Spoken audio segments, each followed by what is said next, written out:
Hello everyone, a very good evening to all of you and welcome you back in our one of the most important chapter rapid revision जहां हम फटाफट revise करने वाले हमारे standard costing को. So guys, in this revision what we are going to do in 1 or 1.5 hour हम हमारे standard costing के सारे कंसेप्ट्स, सारे फॉर्मूलाज, सारे एडजस्टमेंट को रिवाइज करेंगे. लेकिन इस चैप्टर में स्पेसिफिकली क्योंकि आपको ज्यादा मेहनत करनी है हम सब लोग को, because this is one of the most important and I know that बहुत से बच्चों को इस चैप्टर में प्रॉब्लम आती है. इसलिए मैंने हर एक वेरिएंसेस के अंदर एक अपना अलग से क्वेश्चन भी लिया हुआ है जो हमारे स्टडी मटेरियल से ऑलमोस्ट सिमिलर है और कई पे तो सेम टू सेम ले लिया है, ताकि हमारा यहां पे आपका पूरा कंसेप्ट रिवीजन हो, हम साथ साथ में क्वेश्चन भी देख लें और साथ साथ में आपका थोड़ा बहुत स्टडी मटेरियल भी एक बार फटाक से रिवाइज कर ले. Okay, so this is going to be the format of this whole class right now which you are going to have now. And yes, if you are any doubt, आपको पता है डाउट सेशन हो रहा है. Top 100 question is going to be there around 15th of August. And there is going to also be a marathon which is going to happen on 13th of August, जहां पे वापस में हमारे 5 important chapter लूंगा 5 से 6 घंटे के अंदर, जिसके अंदर सारी चीजें फटाफट वापस रिवाइज करेंगे. So for staying updated with all of this, yes, you can quickly scan this QR code and you can join me for all my costing track costing with me channel, जहां पे हम हमारे costing में सिर्फ costing पढ़ने नहीं वाले, समझने वाले और एक्चुअली कैसे यूज होता है हर जगह हम देखने भी वाले. So you are aware with the schedule and we are in the last position of this schedule about to do with this standard costing. And इसके बाद हमारा लास्ट चैप्टर जो बच जाएगा, जो आपके लिए संडे के दिन आने वाला है, बजटिंग, उसका भी 7 बजे के लिए मैंने प्रीमियर कर लिया हुआ है. Even you can go and you can go for that as well. कोई भी डाउट है तो please meet me on Telegram channel, वहां पे हम बात करेंगे, डिस्कस करेंगे और हमारे डाउट सेशन जो जूम पे हो रहे हैं वहां पे आप कभी भी मुझे मिल सकते हो. And yes, as I've already said you and so many times I've said you, this is whole concept revision. but इस चैप्टर के अंदर मैंने एक क्वेश्चन ही लिया है, वो भी सिर्फ कंसेप्ट क्लियरेंस के लिए. हम क्वेश्चंस की अलग से टॉप 100 क्वेश्चन में प्रैक्टिस करेंगे, जहां पे हम सारे क्वेश्चन अच्छी से सारे एक बार देखने वाले हैं और जो सबसे इंपॉर्टेंट क्वेश्चन भी रहेंगे विच जो वापस आपके लगभग 80% कंसेप्ट रिवाइज कर लेंगे. ओके,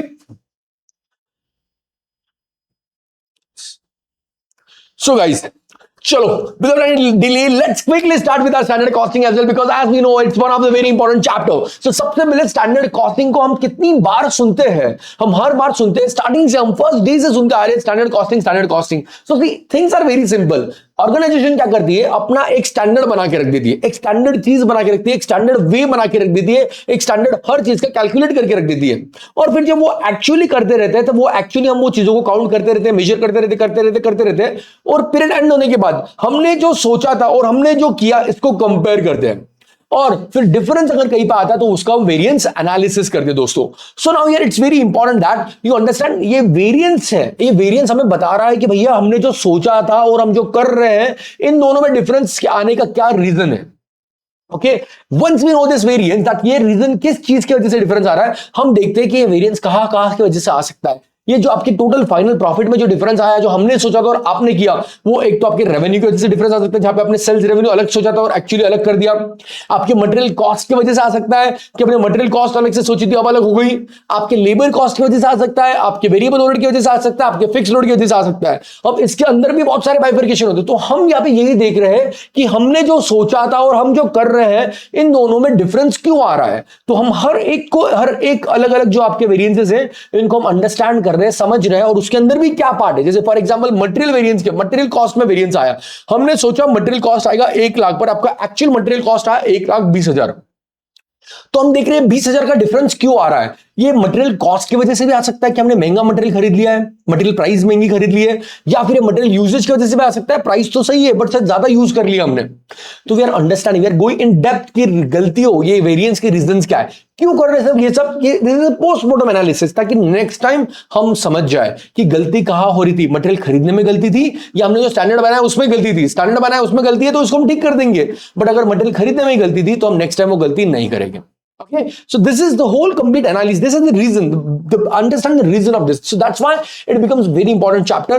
And क्योंकि इसमें बहुत सारे फॉर्मूलाज है जो कि मैं सच में हमेशा बोलता हूं आपको बिल्कुल याद करने की जरूरत नहीं, जो एकदम सिंपल और लॉजिकल है. आज मैं आपको बता दूंगा हमारे अगले 1 आवर के अंदर कि ये हमारा चैप्टर इतना लॉजिकल क्यों है और इतना बढ़िया क्यों है, क्योंकि ये आपको एग्जाम में तो मार्क्स देता है बट प्रैक्टिस में भी ये चैप्टर बड़ा काम आने वाला है. Now let's see what is the definition given of your standard cost here. Edition here देखो, The standard cost is the planned or predetermined unit cost of a product, service, corporation. जैसे मैंने आपको बोला जो planned है, जो predetermined है, जो पहले से आपने सोच के चला, set under specified working condition. तो आपने जो भी आपकी वर्किंग कंडीशन सोच के चल रहे हो दोस्तों, वो वर्किंग कंडीशन के अंदर हमने ये पहले से प्लान करके चल रहे थे कि इतना तो कॉस्ट आने वाला है.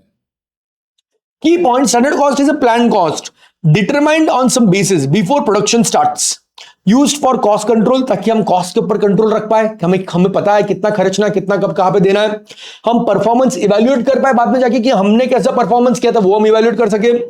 इन्वेंट्री वैल्यूएशन, हम इन्वेंट्री को वैल्यू कर पाए सही तरीके से दोस्तों। Fixing selling price and quotations, अगर नेक्स्ट आपको किसी को प्राइसेस देनी है, किसी को कोटेशन देना है, वो हम सही से दे पाए। हम इंटरिम प्रॉफिट मेजरमेंट, और बीच में ही रुककर अगर आपको आपका प्रॉफिट कैलकुलेट करना है तो हम वो भी कर पाए। तो this is all things what standard costing helps you for. Okay now, तो अब जब आप ये स्टैंडर्ड सेट कर रहे हो, ये जो हम प्लान कर रहे हैं दोस्तों, ये जो हम पहले प्लान कर रहे हैं, ये प्लान करने के तरीके क्या है, सर हम क्या क्या तरीके से स्टैंडर्ड बना सकते हैं। तो सबसे पहला आइडियल स्टैंडर्ड, जो कि आप क्लास के पहले दिन बनाते हो, सर रोज हम 2 घंटा तो पढ़ने ही वाले हैं, विच इज अनरियलिस्टिक थिंग। इतनी 1 घंटे क्लास करने के बाद वापस 2 घंटा पढ़ना is not everyone's cup of T, right everyone. It's unrealistic, demotivating variance not logically disposable. अब ये आप अगर आप सोचोगे तो आपको डिमोटिवेटिंग होगा 1 महीने बाद, यार मैंने तो सोचा था रोज 2 घंटे पढ़ने वाला हूं पर मैं पढ़ ही नहीं पा रहा हूं, right.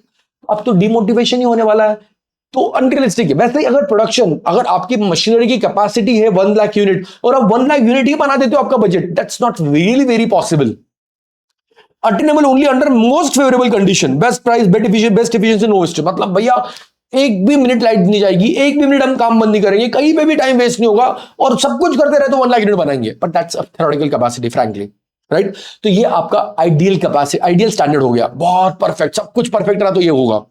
Next comes your normal standard which are attainable under normal condition. Okay sir, अभी रोज तो हम शायद हम नहीं पढ़ सकते सर, तो हम क्या करेंगे दोस्तों, हम सर एक काम करते हैं, हफ्ते में हम सब मिला के सर 5-6 घंटा तो पढ़ ही लेंगे, एटलीस्ट रोज आधा घंटा होमवर्क तो भी कंप्लीट कर देंगे। Okay see, this is something you are talking normal, जो नॉर्मल कैपेसिटी में पॉसिबल है। Difficult to set, needs forecasting large variance, but ये सेट करना थोड़ा डिफिकल्ट है, क्योंकि ऑर्गेनाइजेशन में पहले आपको फोरकास्टिंग करना पड़ेगा, आपको सब कुछ समझना पड़ेगा कि नॉर्मल कंडीशन कैसी है, क्या है, वो हिसाब से आप आपके नॉर्मल स्टैंडर्ड बनाओगे। Then comes your basic standards, which are long period standard, जो kept unchanged for price index base year। 4-5-6 साल का हमने एक स्टैंडर्ड बना के रखा सर, कुछ नहीं तो 80% तो हमें मार्क्स लाना था सर, हमने हमेशा सोच के रखा था फर्स्ट स्टैंडर्ड से 10th स्टैंडर्ड तक, right. Used for long term trend comparison, not used for day to day variances calculation. Current standard needed to, okay। तो ये आपके अगर 4-5 साल का, 3-4 साल का लॉन्ग टर्म ट्रेंड परफॉर्मेंस को आपको कंपेयर करना है, चेक करना है, तो आप ये यूज कर सकते हो। लेकिन अगर आपको ये छोटे टाइम पीरियड के लिए चेक करना है, then this is not very much useful। Then comes the current standard, reflects management expectation or cost from the current period। Current period का क्या स्टैंडर्ड है सर, वो बात बताओ। अभी का क्या कर रहे हो सर, हम हफ्ते में 1 घंटा भी नहीं पढ़ रहे, that's the current standard, okay। Most commonly used for variance analysis, shows efficiency, price and volume effect। So but in organization जो आपके current standard रहेंगे, ये हम यूज करेंगे हमारे variance analysis के लिए, क्योंकि ये सबसे ज्यादा relevant रहेंगे और सबसे ज्यादा काम आएंगे, ताकि हमें variance सही निकले, हम variance निकालने के बाद रीजन ढूंढे और वो चीजों को ठीक करें।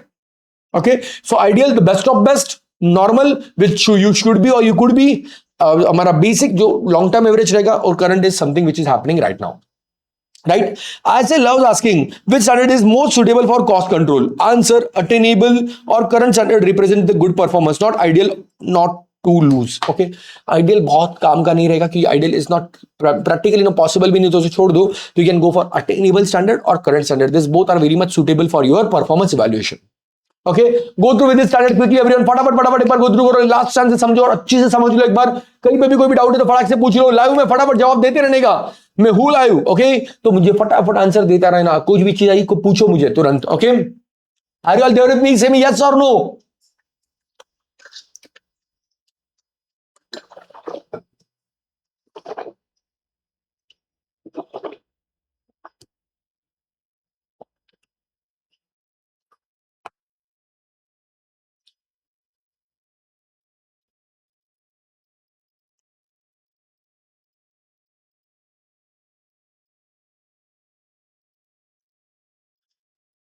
Okay, further the process of standard costing, आप अटेंशन हो। अब आप ये स्टैंडर्ड कॉस्टिंग की प्रोसेस कैसे अप्लाई करते हो, सी। सबसे पहले हम स्टैंडर्ड सेट करते हैं हर एक कॉस्ट एलिमेंट के लिए, मटेरियल के लिए, लेबर के लिए, वेरिएबल ओवरहेड के लिए, फिक्स्ड ओवरहेड के लिए, सबके लिए सबसे पहले हम स्टैंडर्ड सेट करने वाले हैं। Then assessment of actual cost, एक बार स्टैंडर्ड सेट हो गया, ऊपर के दिए हुए सारे स्टैंडर्ड में से कोई भी आपको जो एप्लीकेबल लगे आप स्टैंडर्ड सेट करोगे, आप अपनी एक्चुअल जो कॉस्ट होगी उसको असरटेन करोगे, आप कैलकुलेट करोगे from your books, invoice, weight sheet, charge slip, जहां से भी जो भी सोर्स से आपको मिल रही कॉस्ट आप कैलकुलेट करोगे। Comparison of your actual with standard. अब जो आपको एक्चुअल मिली दोस्तों, ये एक्चुअल को हम हमारे स्टैंडर्ड से, देखो हमने सबसे पहले स्टैंडर्ड बनाया, फिर हम एक्चुअल को कैलकुलेट करने लग गए, अब हम इन दोनों को कंपेयर कर रहे हैं। And then whatever the variances comes, इस वेरियंस को हम इन्वेस्टिगेट करेंगे and disposition of variance transfer to costing bundle for the accounting period adopted. और ये जो वेरियंसेस है इनको आप कॉस्टिंग बंडल को डाल देंगे। ओके, रिमेंबर सेट, पहले सेट करेंगे, असर्टेन करेंगे, कंपेयर करेंगे, इन्वेस्टिगेट करेंगे और डिस्पोज करेंगे। सेट, पहले स्टैंडर्ड बनाएंगे, असर्टेन करेंगे कॉस्ट को, कंपेयर करेंगे, इन्वेस्टिगेट करेंगे वेरियंसेस को और डिस्पोज करेंगे। Okay, now setting up of standard cost is equal to physical standard quantity hours into price rate standard for direct material, direct labor, overhead। सबके लिए सिंपल, स्टैंडर्ड आर जो भी आपको लगने वाले हैं या यूनिट से या क्वांटिटी है जो भी है उसको आपके स्टैंडर्ड प्राइस से मल्टीप्लाई करो, that is something your standard. Now see here physical standard, when I am talking about what is the physical standard, see include industrial engineering department set via standardization of product study. अब देखो हम क्या करते हैं, अभी जो physical standard है कि अभी सर ये एक यूनिट को हमें कितना मटेरियल लगना चाहिए, तो अभी ये एक यूनिट को मटेरियल कितना लगना चाहिए, हम स्टैंडर्ड देख रहे हैं कि स्टैंडर्ड कितना होना चाहिए सर, हमेशा कितना इसकी यूनिट को मटेरियल लगना चाहिए। तो हम सबसे पहले करेंगे प्रोडक्ट स्टडी, इसको ठीक से स्टडी करेंगे, क्या साइज है, क्या चीज है, कौन कैसे मटेरियल है, कितना है, क्या लगता है, क्या वेट है। स्पेसिफिकेशन लिस्ट, इसमें कोई स्पेसिफिकेशन है, कौन सा मटेरियल क्या है। टेस्ट रन्स, इसके कुछ टेस्ट रन्स करेंगे जहां पे मटेरियल लेबर दोनों आइडेंटिफाई कर पाए कितना टाइम लगता है एक को बनाने के लिए। Time and motion study, training and trial labour, और बाद में हम हमारे लेबर को ट्रेन कर देंगे ताकि वो वैसे ही बनाते रहें। Okay, so this is how you are going to calculate the physical standard, quantity कितनी लगने वाली है। Price rate standard based on stock on hand, forward contract price, minimum support price, anticipated fluctuation for wages, time piece rate. अब price कैसे fix करोगे आप, very simple. आप देखो अगर आपके पास मटेरियल है कुछ इन्वेंट्री में तो क्या रेट है, हम आगे परचेस कर रहे हो क्या रेट पा रहे हैं, मार्केट में क्या रेट चल रहा है, अगर कुछ फ्लक्चुएशन है तो वो ध्यान में रखो। लेबर आप ऑलरेडी क्या रेट पे कर रहे हो, आगे क्या रेट पे कर सकते हो, मार्केट में क्या रेट चल रहा है। सो अंडरस्टैंड, फिजिकल स्टैंडर्ड भी हम हमारी चीजों को, हमारे अंदर की चीजों को होते हुए देख कर लेंगे, और आपके जो प्राइस स्टैंडर्ड रहेंगे वो भी हम क्या प्राइस पे कर रहे हैं वो देख कर लेंगे। Three question, procedure for setting material quantity और labour standard, write steps in the box about sequentially with one line in each. तो अगर मैं आपको दिलाया क्वेश्चन मटेरियल या हम लेबर का स्टैंडर्ड कैसे सेट करेंगे, तो सी प्रोडक्ट स्टडी, सबसे सिंपल प्रोडक्ट स्टडी करो, फिर कुछ स्पेशल स्पेसिफिकेशन है वो देखो, टेस्ट करो एंड टाइम मोशन स्टडी करो एंड ट्रेनिंग कर दो। Simple, product study, specification, test trial, time motion, 4-5 line से आराम से आप लिख दो कि आप आपके स्टैंडर्ड को कैसे सेट करोगे। अब वेरी नॉर्मल प्रोसीजर। अब इसमें क्या होता है ना, कभी कभी आपको अगर प्रैक्टिकल क्वेश्चन नहीं आया तो जैसे मैं आपको बताता हूं, आपको theory question is something which you can help you to go beyond 40 और 60 marks, whatever are your targets depending upon how the paper is and how you are prepared for. तो ये थ्योरी क्वेश्चन भी बड़े important हो जाते हैं, पर ये थ्योरी में हम क्या करते हैं, हम फेकम फाक करके आते हैं। सिर्फ फेकम फाक ही करना तो इससे अच्छा तो आप सॉल्व कर लो, सॉल्विंग में चांसेस ज्यादा है, चांस मार्क्स मिलने के, फेकम फाक में चांसेस बहुत कम है।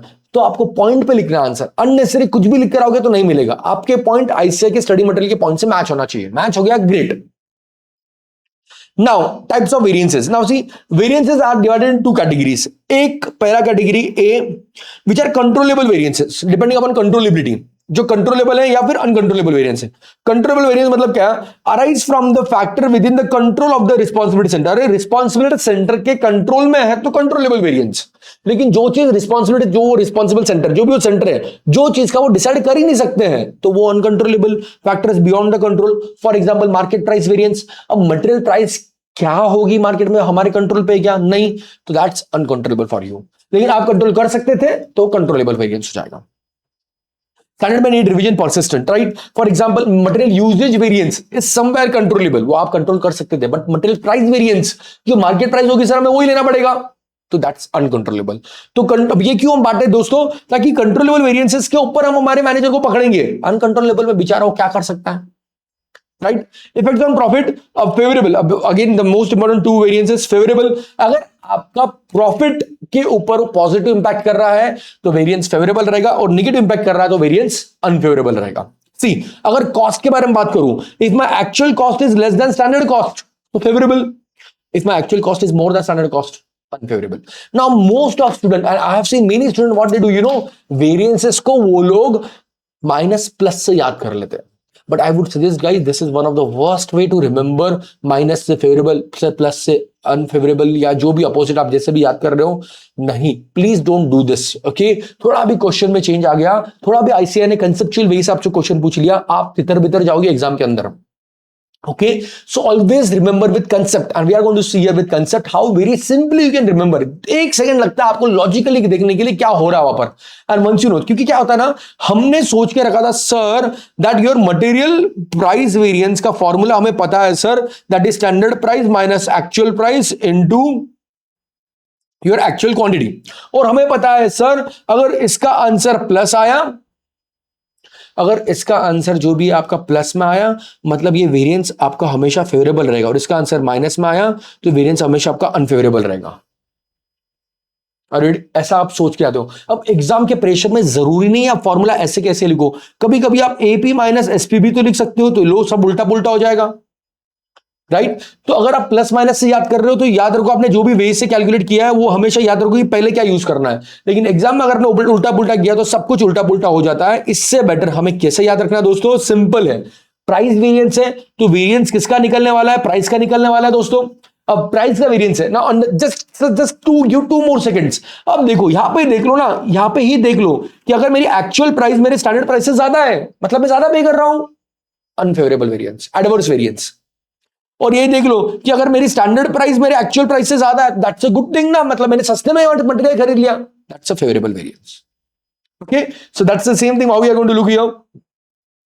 क्योंकि अभी देखो कॉस्ट वेरिएंस में तो सब ये काम चल भी जाएगा आपका प्लस माइनस, सेल्स वेरिएंस में उल्टा हो जाएगा, फिर क्या करोगे आप लोग। तो you need better than rather than remembering that mechanically, please आप इसको लॉजिकली याद रखो। Now here is one complete summary of your standard costing chapter, जहां पे मैंने सारे वेरिएंसेस दिए हुए हैं और सारे वेरिएंसेस के रीजन भी दिए हुए हैं, वो क्यों आ रहे हैं। Okay, good, not worry, we are going to see one by one as well, और ये समरी भी हम एक बार देखेंगे।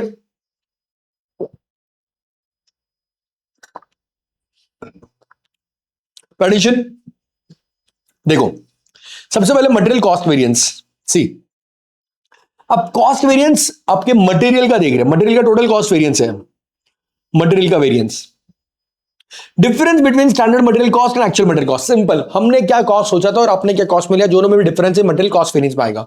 अब इस डिफरेंस को हम दो चीज में डाइफरकेट कर रहे हैं, प्राइस की वजह से क्या डिफरेंस आया और यूजेज की वजह से क्या डिफरेंस आया। प्राइस मतलब हमने खरीदने में ऊपर नीचे कर दिया, उस वजह से क्या डिफरेंस आया, और यूजेज में हमने यूजेज में आगे पीछे कर दिया, उसमें क्या डिफरेंस आया।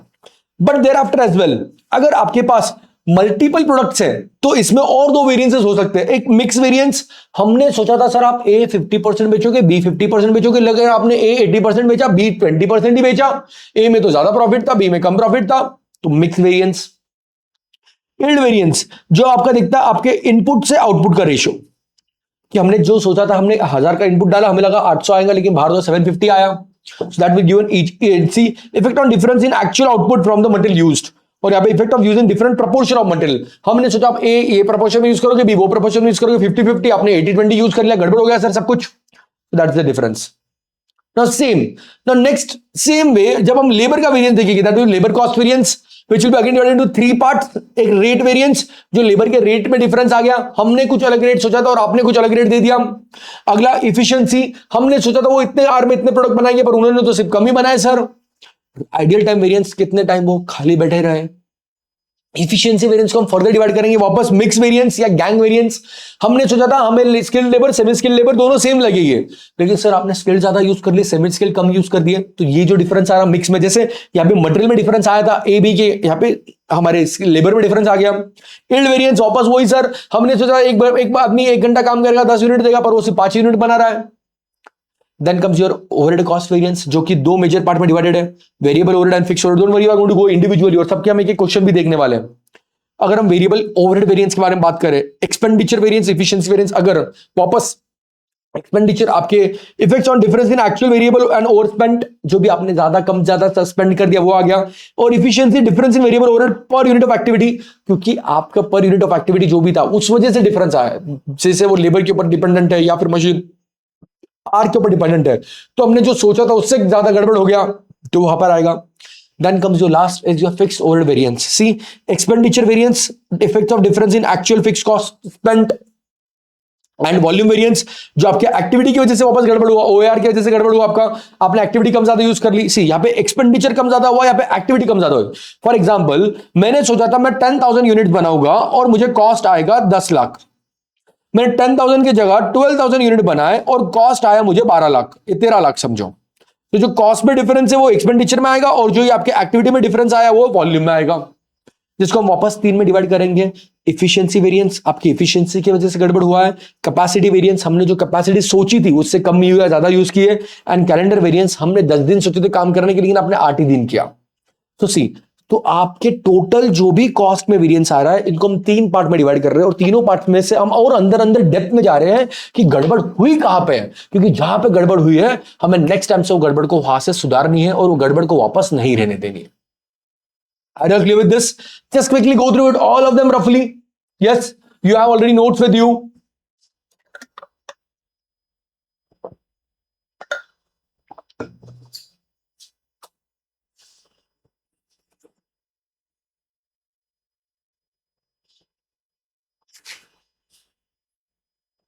पढ़ो एक बार अच्छी से गाइस, सब लोग पढ़ो।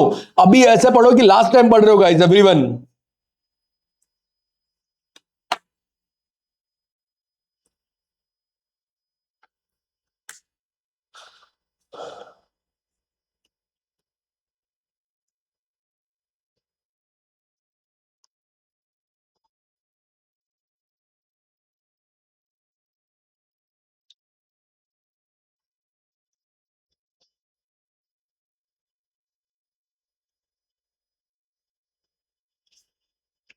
See this.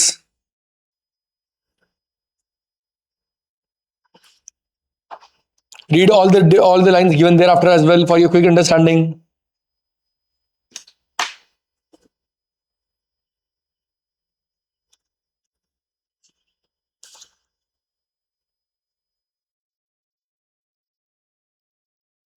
Are you all clear, everyone?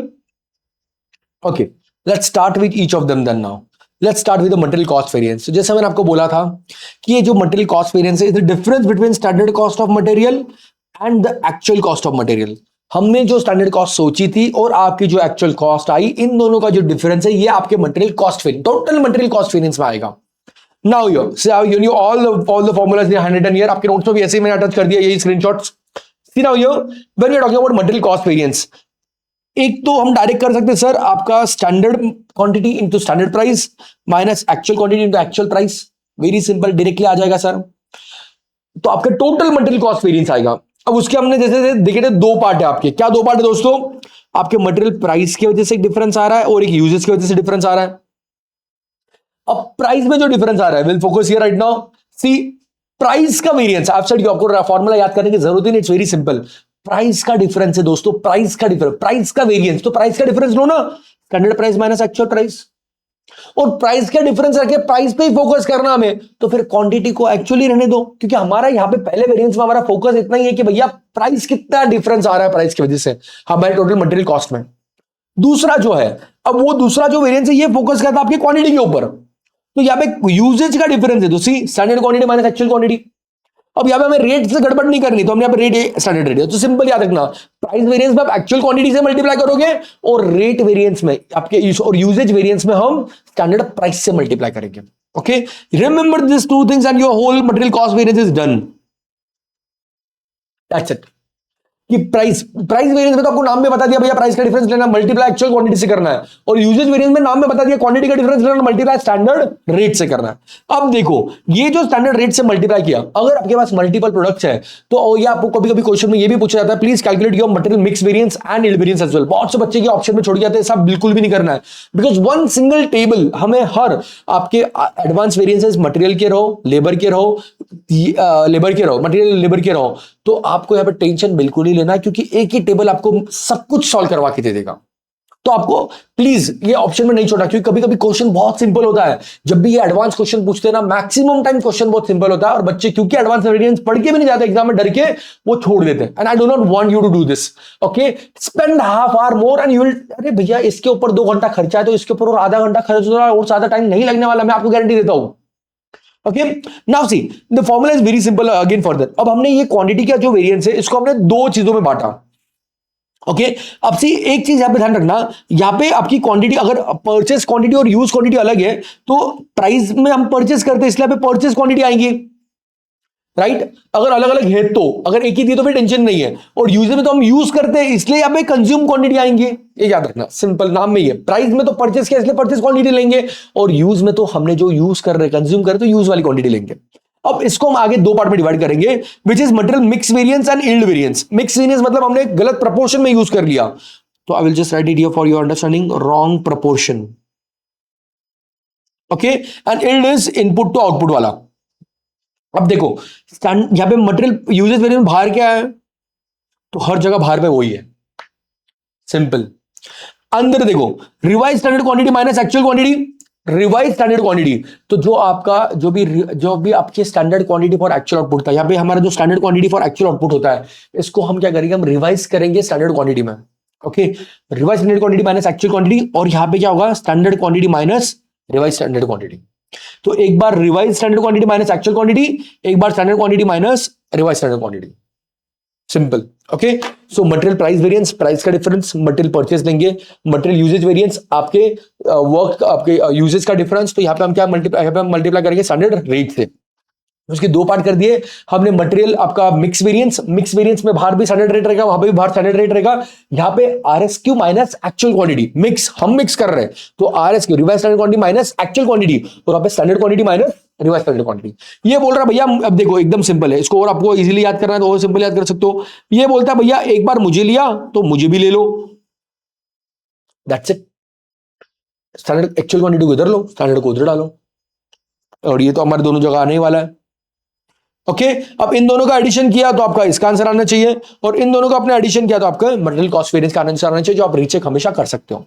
Are you all clear with this? Come on everyone, go through this once, एक बार फटाक से फॉर्मूला रिवर्स करो आपके लिए भी। See now here the thing is what, आपने जो भी फैकल्टी से पढ़ा है standard costing, with all the respect, if you feel that way is more simple, go for that without any question, okay. Unnecessary confusion हमें नहीं करके लेना, बिकॉज हमें एग्जाम के कम दिन है, लेकिन आपको लग रहा है कि आपको डाउट आ रहा है, आपने जैसे पढ़ा है या आपको याद नहीं हो रहा है, then you go with this, and this is one of the simplest way how you can remember the thing without ratifying the thing.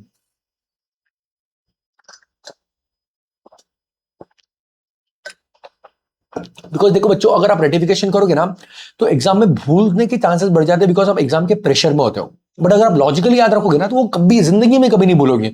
मैंने जब याद किया था मुझे तब से अभी तक याद है, okay. Now see the next part. See one simple example how you need for the earlier practice question. Standard quantity is 50 units at 1 per unit, and actual is 45 units at 0.8 per unit. Okay तो आपको देखो standard quantity दी हुई है, आपको actual quantity भी दी हुई है, standard price भी दी हुई है। स्टैंडर्ड क्वांटिटी दिया हुआ है आपको, फॉर एक्चुअल आउटपुट दिया होगा, ये स्टैंडर्ड प्राइस भी दिया हुआ है, एक्चुअल क्वांटिटी दिया हुआ है, और एक्चुअल प्राइस भी दिया हुआ है, ओके। अब अगर मैं मटेरियल कॉस्ट वेरिएंस के बारे में बात करूं दोस्तों, see if I talk about material cost variance, तो this is standard price into standard quantity minus actual price into actual quantity. तो ये पहला सिंपल दिया मैंने, 50 माइनस 36 which comes to 14 favourable. Favourable क्यों सर? क्योंकि देखो ना स्टैंडर्ड था 50 लगा, लेकिन मैं तो 36 में बना दिया, तो अच्छी बात है ना सर, ये तो कॉस्ट वेरिएंस है, बढ़िया बात है। Further now let's go for price variance, material price variance, material usage variance. Attention now here, price variance difference किसका आएगा, चलो बताओ मुझे फटाक से। डिफरेंस रहेगा सर, आपने अभी तो बताया standard price minus actual price, बाहर क्या लेंगे हम, एक्चुअल क्वांटिटी को, और यहां पे क्या रहेगा, यूजेज वेरिएंस। डिफरेंस रहेगा हमारा standard quantity for actual output, इसको हमेशा ऐसा बोलेंगे हम, standard quantity for actual output minus actual quantity, और बाहर क्या लेंगे हम, सर हमें झगड़ा नहीं करना है, स्टैंडर्ड रेट लेंगे, okay. Now the standard price was how much, it was 1, actual price was 0.8, and actual quantity लेंगे हम यहां पे 45, this comes to 0.2 into 45 which is 9, so 9 favourable. Favourable क्यों सर? सी एक्चुअल प्राइस कम है आपके standard price से, तो अच्छी बात है ये, right. Now in usages variance, standard rate को तो बाहर ले लो, standard rate is 1 sir, standard quantity for actual output कितना दिया था हमें, 50 दिया हुआ था डायरेक्ट यहां पर, और माइनस एक्चुअल क्वांटिटी कितना, 45। अब देखो स्टैंडर्ड क्वांटिटी 50 था और एक्चुअल क्वांटिटी 45, क्वांटिटी कम है, क्वांटिटी कम होना अच्छी बात है कि बुरी बात है? अच्छी बात है ना सर, तो this is 5 favourable, and if you add this both, see 14 favourable which matches with your answer. Are you clear everyone?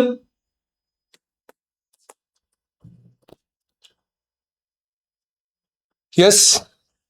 Okay, now let's go to some interesting question. आपके इलस्ट्रेशन 3 आईसीआई का material क्या वही मैं यहाँ पर लेके आया हूँ ताकि आपको एक ओवरऑल भी अंडरस्टैंडिंग आ जाए। सो सब लोग ध्यान दो मेरे साथ में, और मेरे साथ में आप लोग भी सॉल्व करोगे। Okay, I have kept it solved here, but हम कुछ कुछ चीजें वापस सॉल्व करेंगे जहां पे हमें अंडरस्टैंडिंग चाहिए। सो प्लीज पे अटेंशन, और ऐसा ध्यान दो ना दोस्तों कि एज गुड एज आपका रिविजन के साथ में हमेशा के लिए याद भी हो जाए। पूरा फोकस दो। अगर आप इसको ऐसे ट्रीट करोगे, यार रिवीजन चल रहा है बस चलेगा, हो जाएगा, सर कर ले, अरे मुझे मेरे लिए नहीं रिवाइज करना, आपको रिवाइज करना है। और आपको रिवाइज करना तो ऐसे पूरा 100% कॉन्फिडेंस से ध्यान दो। इधर उधर टीवी बीवी बीच में देखिए तो धो दूंगा मैं आपको। हाँ, चलिए। The material cost of a chemical mixture is as follows. अब देखो आपको मटेरियल कॉस्ट बोला हुआ है, देखो क्या है। Standard mix is 40% and we have two materials A and B. Standard mix is 40% and 60%, and standard price of A is 20 per kg and B is 30 per kg. तो standard mix आपको दिया हुआ है और standard price भी आपको दिया हुआ है। Material has a standard loss of 10% of input is expected during period। मतलब आप जितना भी इनपुट करोगे तो आपको 10% लॉस हो जाएगा। मतलब अगर हम 100 का इनपुट करें तो सर हमें आउटपुट 90 का ही मिलने वाला है। So if my input is 100, my output is going to be 90. Are you clear with this? Further अब देखो हमने एक्चुअल क्वांटिटी जो लिया मटेरियल 90 का, ए का 90 और बी का 110 केजी लिया। तो अंडरस्टैंड ना हुआ, सी ए का 90 और बी का 110 केजी लिया हमने। ओके, उसके बाद मतलब हमने कितना इनपुट किया दोस्तों, हमने इनपुट किया 200, और आपको प्राइसेस भी दिया हुआ है ए बी का। So we have your standard price, we have actual price, we have actual quantity as well. Standard quantity for actual output नहीं मिला। Pay attention, the quantity of good unit produce was a 182 unit. Now pay attention, अब देखो ना इन्होंने बोला है कि हमें आउटपुट मिला है 182 का। ओके, अब understand here itself you have to understand, output मिला है आपको 182 का और बोला है सारे वेरिएंस कैलकुलेट करो। तो इन्होंने यहाँ पे आपको स्टैंडर्ड क्वांटिटी कैसे कैलकुलेट करना उसका आपको आइडिया देके रखा है। आपको आउटपुट मिला 182 का, तो आपका इनपुट कितना होना चाहिए था, 182 कितना होना चाहिए था। Standard quantity for actual output, this is my actual output. तो standard quantity for actual output कितना होना चाहिए था दोस्तों मेरा, जब मेरा आउटपुट 182 है, मैं 100 डालता हूं तो मुझे 90 मिलता है, तो हम क्रॉस मल्टीप्लाई करेंगे। So this is simple 182 multiply by 100 divide by 90। So this comes to how much guys,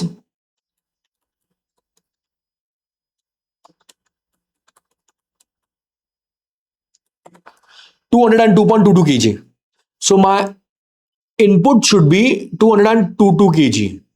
देखो एक्चुअल क्या इनपुट है उसको जाने दो, एक्चुअल इनपुट मेरा कितना आ रहा है, देखो 200 आ रहा है, अभी उसको जाने दो। But standard quantity for actual output should be how much, total should be 202 kg. Just a minute, yes 202.22. Are you understanding everyone? So this is my standard quantity for actual output. तो मैं 202.22 डालता तो मुझे 182 मिलता।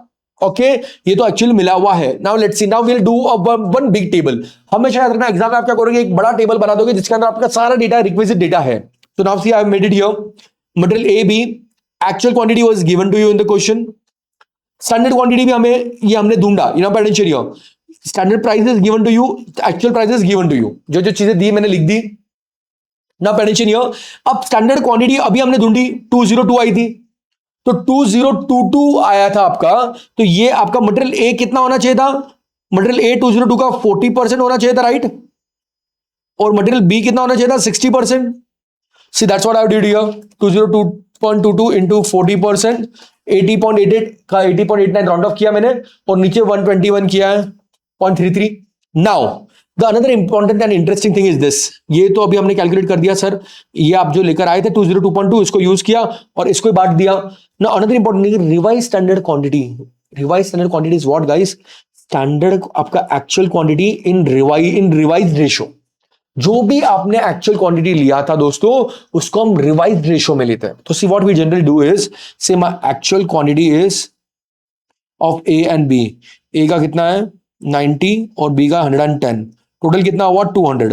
तो इसके बाजू में आप हमेशा आरएसक्यू लिखोगे, आरएसक्यू में क्या करोगे, इसी को ही एक्चुअल क्वांटिटी को ही रिवाइज रेशो में लोगे। रिवाइज रेशो मतलब स्टैंडर्ड रेशो में लेंगे, revise standard quantity actual quantity in standard ratio. So 200 का 40% कितना था ये, तो ये आपका होना चाहिए था 40% और ये होना चाहिए था 60%। तो 40 मींस ये होना चाहिए था 80 और ये होना चाहिए था आपका बचा हुआ 120। टोटल सेम ही है, सिर्फ हमने क्या किया एक्चुअल क्वांटिटी को रिवाइज स्टैंडर्ड रेशो में ले लिया। बाकी स्टैंडर्ड क्वांटिटी तो हमें पता ही है 202.22, ये आया 89.88.89 राइट ना, 80.89 सॉरी 80.89 और ये आपका आया 121.33। इसके बाद स्टैंडर्ड प्राइस और एक्चुअल प्राइस आपको डेटा दिया हुआ वो हमने लिख देंगे अभी लगे तो 20, 30, 18, 34 दैट्स इट। ये 5 कॉलम आपने बना दिए, आपका पूरा मटेरियल कॉस्टिंग का क्वेश्चन खत्म। और सिमिलर 5 पॉइंट आपने लेबर के लिए बना दिए with labour data, labour costing का भी क्वेश्चन खत्म। जो भी एडवांस वेरिएंसेस भी आने दो तो सिंपल है, एक्चुअल क्वांटिटी जो भी दी हम लिखेंगे और वो एक्चुअल क्वांटिटी को क्या करेंगे हम रिवाइज्ड रेशियो में, हमारे स्टैंडर्ड रेशियो में डालेंगे तो आपका आरएसक्यू आ जाएगा और एसक्यू आ जाएगा। Now your first variance is what? My first variance is material price variance. तो हम ए और बी के लिए मटेरियल प्राइस वेरिएंस कैलकुलेट करेंगे guys, pay attention everyone. Now see here my material price variance for A and B. What is price variance guys? Formula क्या होता है price variance का हमारा? Difference in price. तो difference in price standard price minus actual price 20 minus 18 and 30 minus 34 into actual quantity. ये ले लो यहां पर 90 एंड 110। अब देखो यहां पे देखो guys everyone, my standard price minus actual price into actual quantity. अब देखो मेरा एक्चुअल प्राइस ए में मेरा एक्चुअल प्राइस कम है, तो कम है तो 2 इंटू 90 180 फेवरेबल। एक्चुअल प्राइस कम है अच्छी बात है, पर बी में एक्चुअल प्राइस ज्यादा है 4 इंटू 110 कितना होता है 440। वो क्या हो गया आपका दोस्तों? Adverse. So my total price variance comes to 260 adverse. Are you all clear with this? So now let's go to the next variance.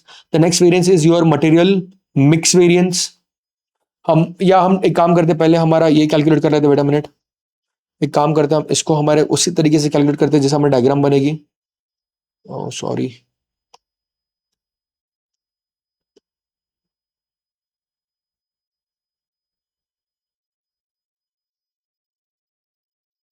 Okay. So that is your material cost variance. जो total कितना आया हमारा ऊपर अपने already calculate किया यहाँ पर। अच्छा इस क्वेश्चन के लिए कैलकुलेट ही नहीं किया था, will do it later on, okay. Now material price variance, the next is your material usage variance, और इसके जो दो पार्ट आपके आ गया ये material mix variance and material yield variance. Now first partition I am doing material usage variance. सब लोग ध्यान दो, what is material usage variance का फॉर्मूला? यहाँ पे यूजेज का है तो डिफरेंस किसका था हमारा दोस्तों? यहाँ पे हमारा डिफरेंस था standard quantity for actual output minus actual quantity, और मल्टीप्लाई किससे करेंगे हम? स्टैंडर्ड रेट से करेंगे। So let's do it for A and B. Standard rate देखो क्या दिया हुआ हमारे टेबल में, सब कुछ हमें टेबल से मिल जाएगा। स्टैंडर्ड प्राइस ले लो आप, okay 20 and 30। Standard quantity for actual output देखो ये आपका आया 80.89 एंड 121.33। एक्चुअल क्वांटिटी 80 है और एक्चुअल क्वांटिटी 110 नहीं 90 और 110 है, right? Yes. Now see attention in this question, ये फर्स्ट पार्ट में ध्यान दो everyone. Now here it's given that see 90 हमारा एक्चुअल क्वांटिटी आप यूज कर सकते थे, 80.89। सी हियर हम यूज कर सकते थे 80.89 बट हमने 90 यूज किया तो अच्छी बात है। तो सबसे पहले तो ये फेवरेबल हो जाएगा। कितना फेवरेबल, कितना कम यूज किया देखो 80.89 minus 90 into 20 182.2। Wait a minute, sorry ज्यादा यूज किया हमने, आई एम सो सॉरी। हमने एक्चुअल क्वांटिटी ज्यादा यूज किया है, हम यूज कर सकते थे 80.89 पर हमने यूज किया 90, ज्यादा यूज किया तो it's adverse. How much adverse? 182.2 adverse. Next हम एक्चुअल क्वांटिटी यूज कर सकते थे 121.33 बट हमने यूज कम किया है, this is going to be favourable. How much favourable? 121.33 minus 110 into 30. This comes to your 339.9 favorable, and your total variance comes to minus 182.2, 157.57, 157.7। Okay, तो ये हमारा मटेरियल यूसेज वेरिएंस है total everyone. Now will go for material mix variance. Material mix variance का formula क्या था? जैसे हमने पहले बोला था ऊपर जो बाहर है आपका वो बाहर ही रहेगा, अंदर इस बार क्या रहेगा आपका? This time it's going to be, yes guys it's going to be, फटाफट रिवाइज करो फॉर्मूला एवरीवन।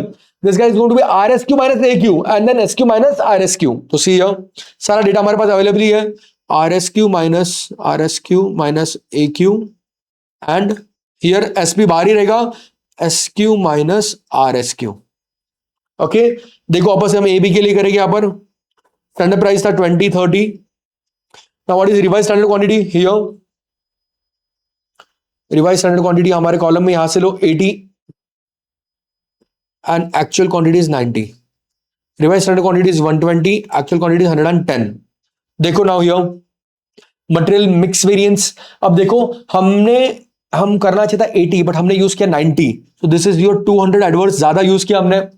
एंड अगला जो आपका देखो दिस इज योर 10 यू हम यूज किया 300 favourable, so my total variance is 100 favourable.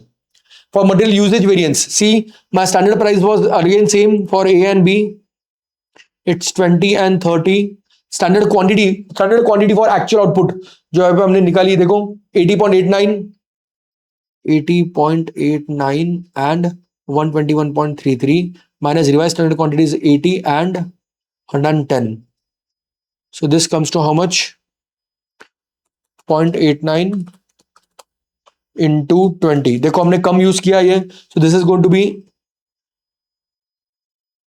17.8. देखो now standard quantity was 18.89 but हमने revised हमने ज्यादा standard quantity for actual output was more than this, so this is going to be adverse. Next B ज्यादा ही है 11.33 into 30 33 नहीं wait a minute sorry 121.33 minus 110 into 30 इतना क्यों आ रहा है? अरे सॉरी ये 120 है.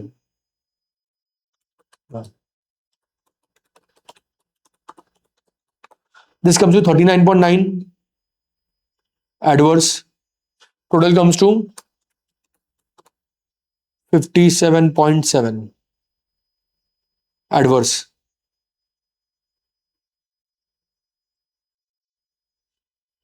Getting everyone? एंड देखो आप टोटल करो तो देखो आपका टोटल आ रहा है क्या? ये 57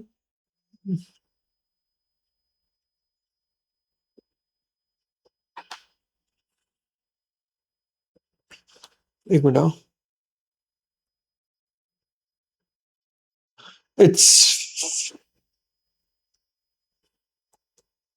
see here your revised standard quantity what is your given here is in this case my standard quantity for actual output is more than my revised standard quantity, so these are favorable. If my revised standard quantity would be more than my standard quantity, this would be adverse. So दोनों भी हमारे favorable variances आई है. Okay, so the total variance is 157.7 favorable. Okay, this way again this can help you to identify कि कहीं पे कोई mistake हुई, जैसे अभी हमारी mistake हो रही थी.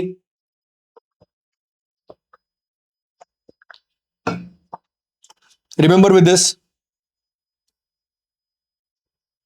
and this is how, and your total material cost variance comes to, this is favorable,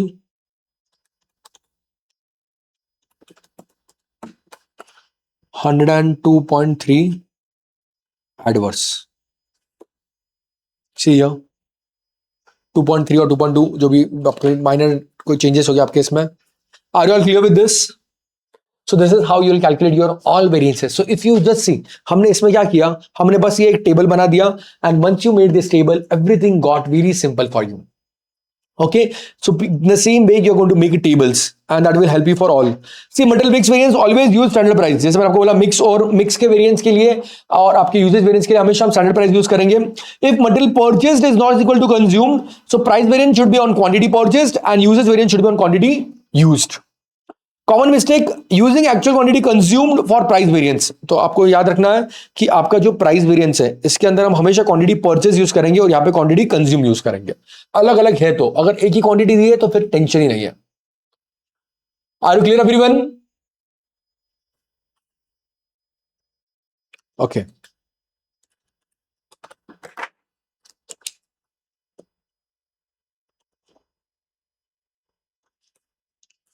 further pay attention.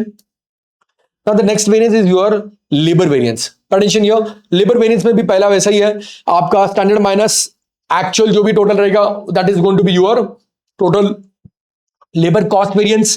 Further अब लेबर रेट वेरिएंस में हम वैसे करेंगे, पहले रेट का डिफरेंस निकालेंगे standard rate minus actual rate into, अभी अगर रेट में लेबर में भी आपका आवर्स पेड और आवर वर्कड अलग अलग है तो रेट वेरिएंस में जो पेड है वो लेंगे और इफिशिएंसी वेरिएंस में आवर्स वर्क लेंगे. जैसे अपन ने कॉस्ट वेरिएंस में भी किया था मटेरियल के हमारे प्राइस वेरिएंस में हमने जो कॉस्ट जो हमने पे मटेरियल की प्राइस ली थी, जो हमने परचेज किया था वो लिया था, और यूजेज में जो हमने यूज किया था हमने वो लिया था, कंज्यूम किया था वो लिया था। वैसे ही यहाँ पे जो पे करेंगे वो लेंगे, और यहाँ पे जो वर्क किए वो लेंगे, और जो ये वर्क और पेड का डिफरेंस है into standard rate will give you ideal variance.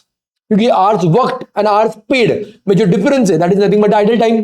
For example say hours worked were 110 and hours paid is 130, तो ये 20 hour is standard time multiply by standard rate, ये आपका आ जाएगा आइडल टाइम वेरिएंस।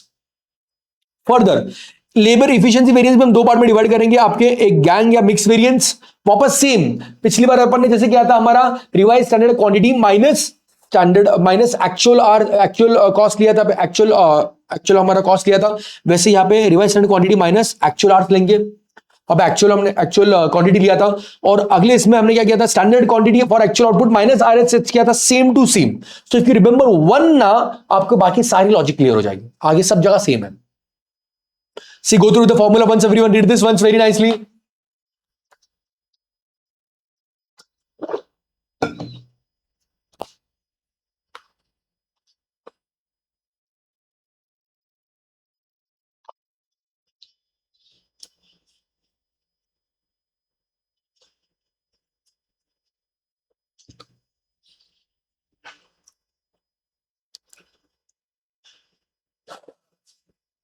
ओके,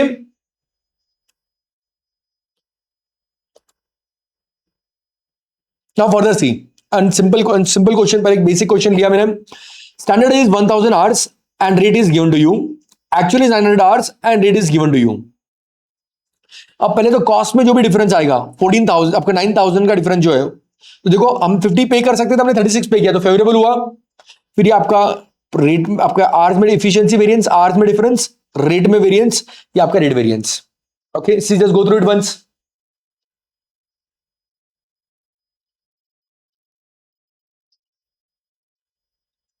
अब देखो, I have taken your question illustration 7 of your ICI module as it is, यहां पे लिया हुआ है। See what is given there, NPX Limited uses a standard costing system for manufacturing its product X. The following budget is given in relation to labor hours required for the manufacture of one unit. एक unit के लिए कितने labour our लगता है आपको दिया हुआ है। आपके देखो ये सारा स्टैंडर्ड रेट दिया हुआ है, this is all standard given to you. तो ये आपके स्टैंडर्ड आवर्स है, not for actual output, is just a standard hour for one unit. So I will just write it down here, standard hour for one unit, standard rate आपको दिया हुआ है और आपको अमाउंट दिया हुआ है। So your three types of labour here, skilled, unskilled and semi skilled. Further, during the month of January, the company produced, this is the actual output. Actual labor details are as follows. ये आपको actual hours दिए हुए, actual rate दिया हुआ है, right? And abnormal idle time भी था आपका during the year. आपको डायरेक्ट दिया हुआ है कि आपका abnormal idle time कितना। तो देखो हमने actual hours पे, यहाँ पे देखो pay attention everyone, actual hours हमने पे किया 18,000, तो actual hour paid, these are paid 18,000 hours, 33,000 hours and 58,000 hours. और उसमें आपको उन्होंने बोला है कि हमारा आइडल टाइम क्लियर नहीं दिया हुआ आपको, कि हमारा आइडल टाइम इनके इसमें 500 था, 700 था एंड 800 था। So my actual hours work are different this time, paid are different when because of idle time. My actual hour works are going to be 17,500, this is going to be 32,300 and this is going to be 57,200।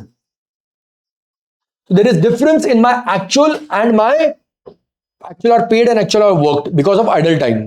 अब ये idle time को हम direct standard rate से multiply कर देंगे ना, तो आपका आइडल टाइम वेरिएंस आ जाएगा। देख लो एक बार फटाक से हम सॉल्व कर लेते हैं। 500 700 800 643, तो देखो मैंने यहाँ पे सॉल्व किया हुआ है, देखो 500 700 800 643, सिंपल। मेरा idle time variance is 8,200। Are getting it everyone? Hours paid minus hours worked into standard rate. अब देखो पहले टेबल के पास आते हैं, देखो टेबल में मैंने क्या किया है, आपका सारी चीज दिखा रहा है, एक स्टैंडर्ड फॉर एक्चुअल, फिर ये actual hours paid, actual hour worked, और ये हमारे एक अलग से वर्किंग जो अभी हमने जस्ट ऊपर बनाया। And this is one of the most important for your further variances which is revise standard our. Revise standard our मतलब कैसे करेंगे हम दोस्तों, हमारे actual hours in revise ratio. So see my actual our is my actual hours worked, yes, and now pay attention here, ये एक important चीज है जो बहुत से बच्चे मिस्टेक करते हैं। देखो अगर आपके एक्चुअल आवर्स वर्कड और एक्चुअल आवर्स पेड अलग अलग है, तो पेड को यहां पे ही रखना, पेड, एक मिनट रुको, तो पेड को यहां पर ही रखना, इधर से इधर मत आने देना। यहां पे पेड आएगा और यहां पे वर्कड आएगा हमेशा। ये बहुत से बच्चे मिस्टेक करते हैं क्योंकि उनको एकदम सिंपल है ना दोस्तों, पेड का काम वहां पे जहां पे प्राइस वेरिएंस है, और जहां यूजेज का है, जहां यूजेज है मटेरियल के केस में, लेबर के केस में इफिशियंसी, वहां पे पेड से लेना देना नहीं ना, वर्क के बारे में बात करो ना आप। सिंपल। जैसे ऊपर भी हमने देखा था मटेरियल के वेरिएंसेस के अंदर कि जो आपका अगर मटेरियल परचेस्ड और यूज्ड अलग है, तो परचेस्ड को इधर रहने दो, उधर मत आने दो, इधर हम यूज्ड ही लेंगे हमेशा, अलग अलग है तो वैसे ही अभी जो मटेरियल के आपके जो बचे हुए वेरिएंसेस है, जो आगे आपके मटेरियल के सब वेरिएंसेस है, यूजेज के सब आपके सॉरी आपके लेबर इफिशिएंसी के जो सब वेरिएंसेस है, मिक्स वेरिएंस और आपका यील्ड वेरिएंस, अब इनके केस में हमें आवर्स एक्चुअल पेड नहीं लेना है, हमें क्या लेना है, एक्चुअल आवर्स वर्क लेना है। ओके और ये एक्चुअल आवर्स वर्क को ही हम बांटेंगे किसमें, हमारे स्टैंडर्ड रेशियो में। What is the standard ratio guys? देखो 2:3 3:5 इज माय स्टैंडर्ड रेशियो। तो 2/10 3/10 5/10, that's what is done here. See 2/10 यहाँ पे मैंने पूरे लिए 3/10 एंड 5/10। तो ये मेरा आ गया रिवाइज स्टैंडर्ड आर, ये आ गए मेरे स्टैंडर्ड आर, और ये आ गए मेरे एक्चुअल आर वक्त जो मुझे आगे यूज आने वाले, my standard rate and my actual rate, and now just using the formulas. तो सबसे पहले now labour cost variance, cost variance तो टोटल माइनस टोटल होता है आपका। तो ये देखो आपका ये स्किल्ड का total minus standard hour into standard rate minus actual hour paid into actual hour rate, total minus total का, ये तो आपका टोटल आ गया, ये तो एकदम टोटल का है, ये आ गया ऊपर यहाँ पे आपका। So my labour cost variance is equal to total is 83,500। अब इसके दो पार्ट हुए। पहला पार्ट हुआ हमारे दोस्तों जो है लेबर रेट वेरिएंस। अब तीनों के लिए अलग अलग कैलकुलेट करेंगे हम। लेबर रेट वेरिएंस का फॉर्मूला क्या है, you remember it, very simple दोस्तों, क्या है, रेट का वेरिएंस, तो standard rate minus actual rate into actual hours paid, यहां पे हम पेड लेते हैं।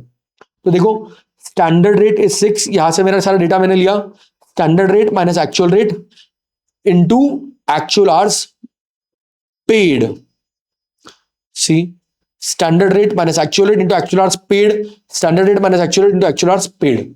सो ये मेरा पूरा वेरिएंस आएगा 59,500। So my labour rate variance is 59,500। Just go through it once everyone.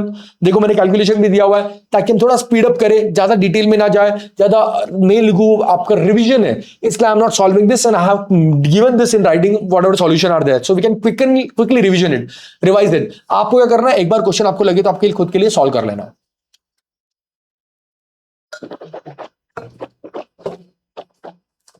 Best thing is that you can take the notes from Telegram, pause me if you want, and then you can solve it.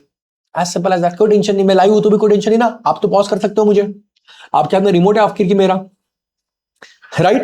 The next is efficiency variance. अब efficiency variance जैसा आएंगे paid को भूल जाएंगे, अब हम हमेशा किसकी बात करेंगे, आवर्स वर्क के बारे में बात करेंगे। तो पहला जो इफिशियंसी वेरिएंस है, हम क्या करेंगे दोस्तों, यहाँ पे इफिशियंसी का वेरिएंस है, तो standard hour for actual output minus actual hours paid into standard rate.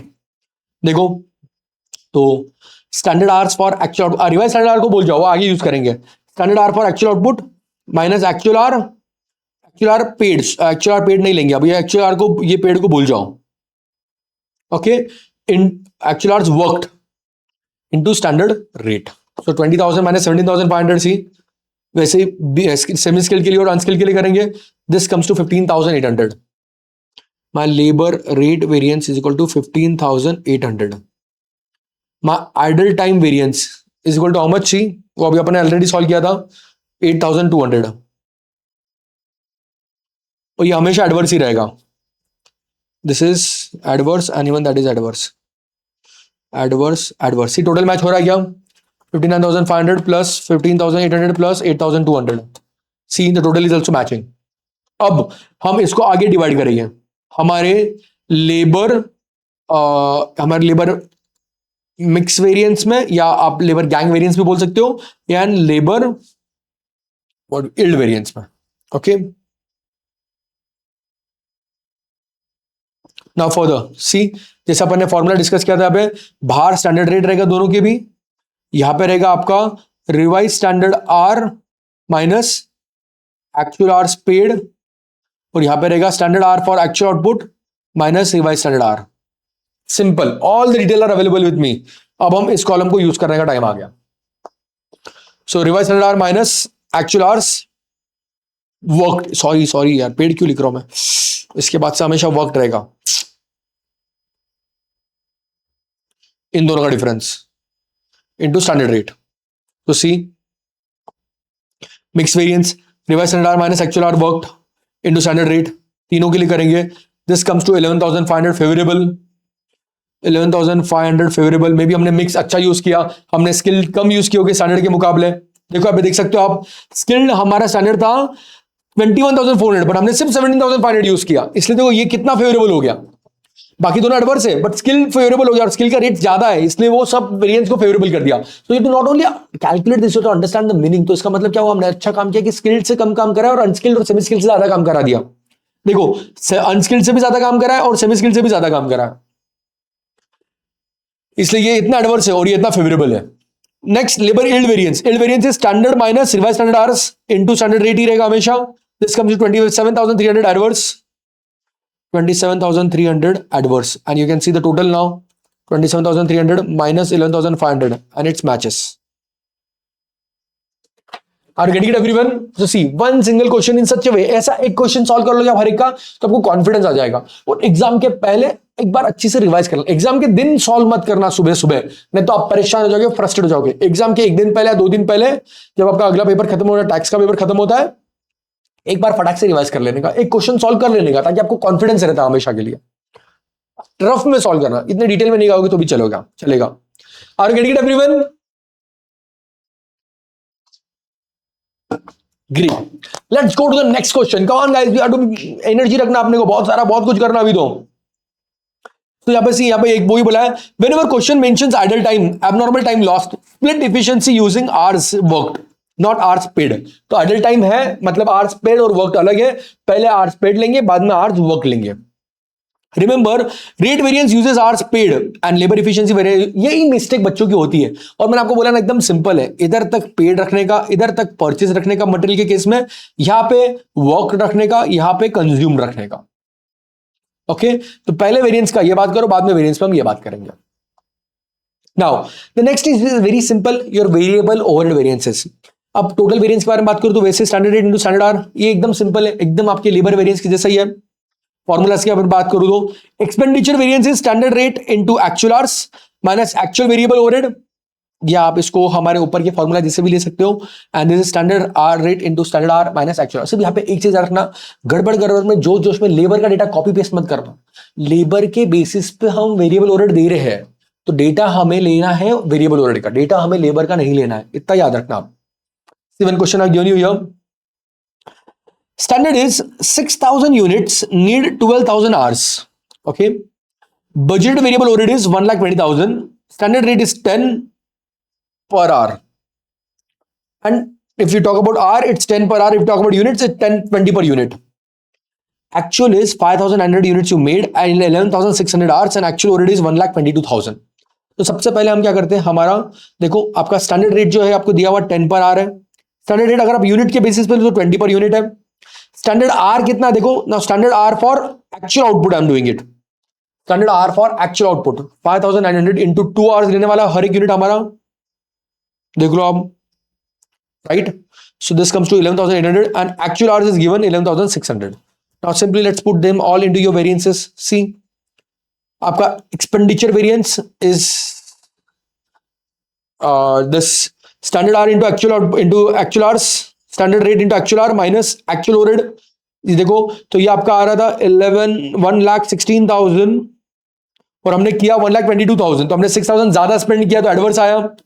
Efficiency variance is difference in the standard hour for actual output minus actual hours, तो ये 11,800 यहां का लिया माइनस ये लिया into standard rate which is 10 per are वाले rate लेंगे क्योंकि आर के बेसिस पर आप वेरिएबल ओवरहेड दे रहे हो, and then your final variance which is total of this two. Go through with this once everyone, read the exam tip which I have given you.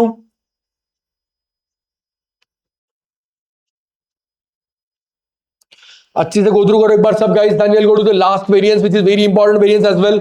जब paper difficult निकालना आपको तो यहां से पक्का क्वेश्चन आपको देखने मिलेगा।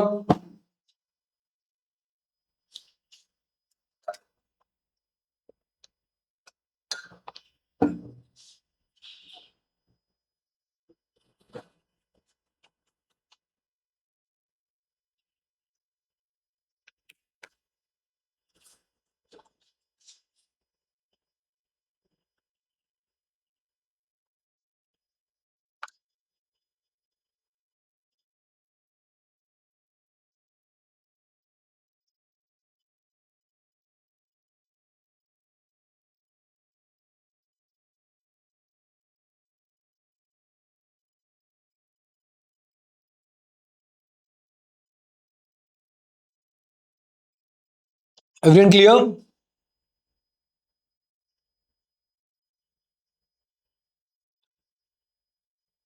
Come on, say me yes in the comments.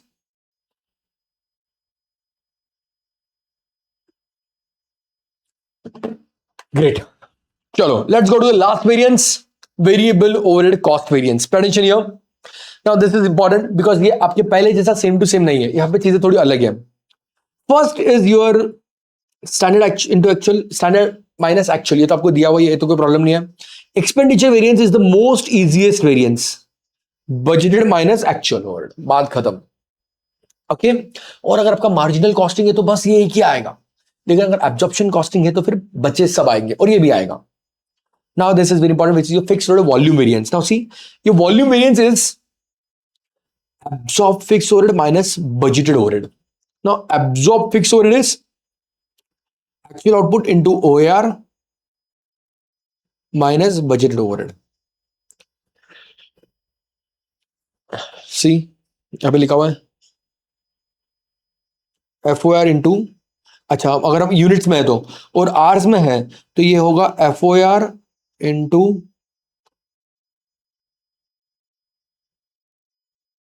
standard hours.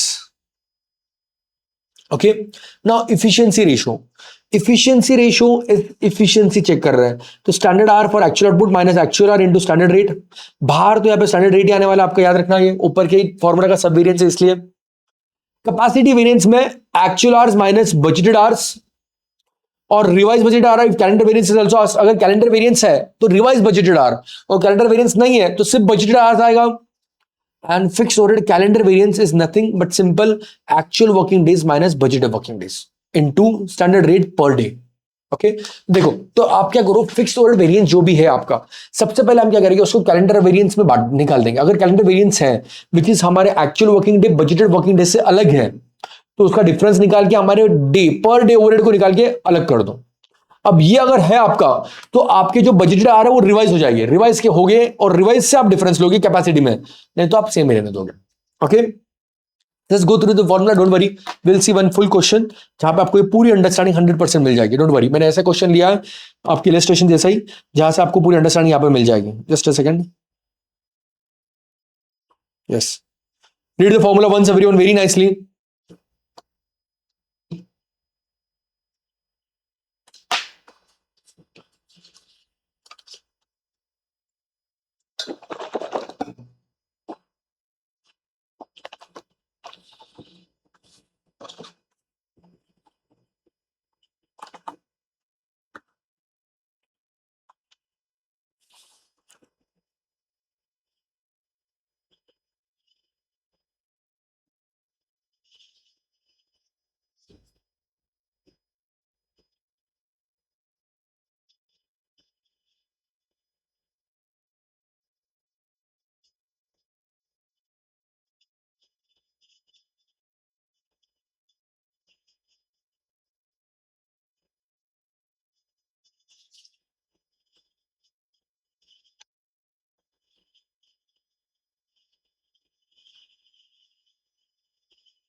Yes,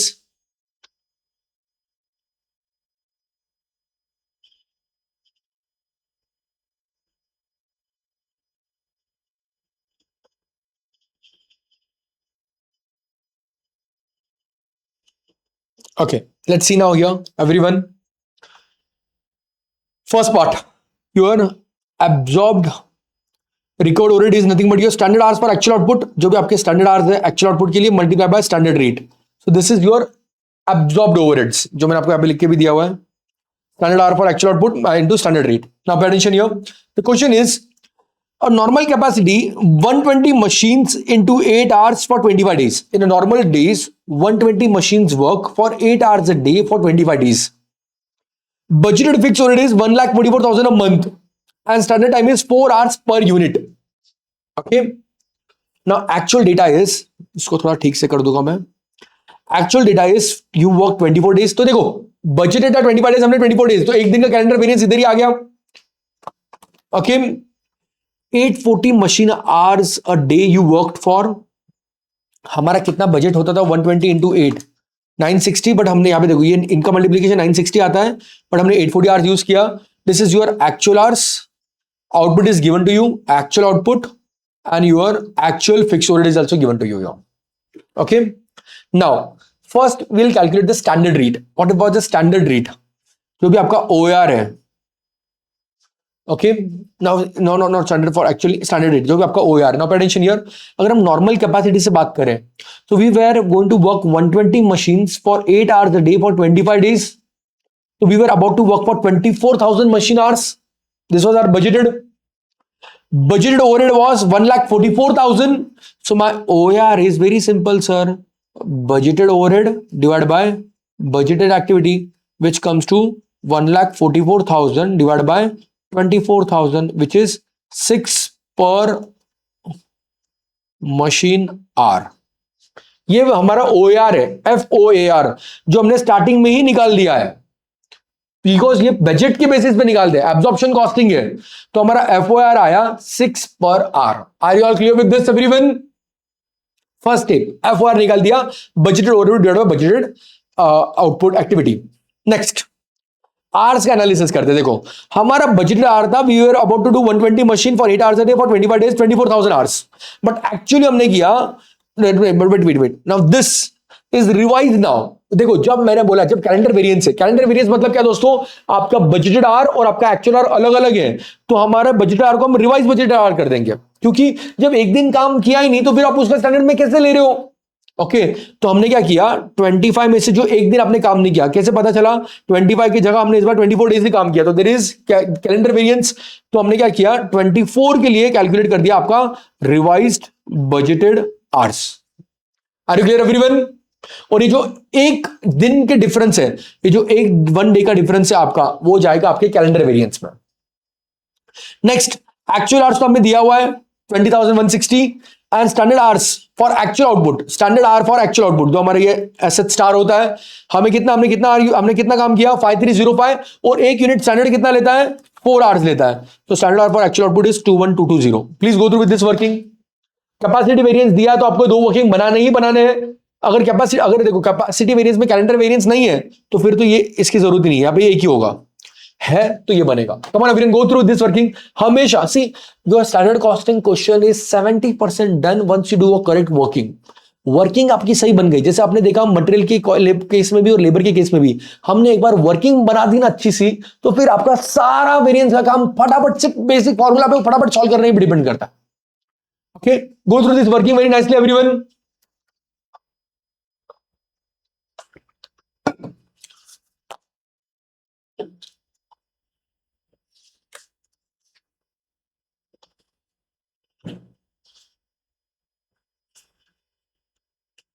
are you clear?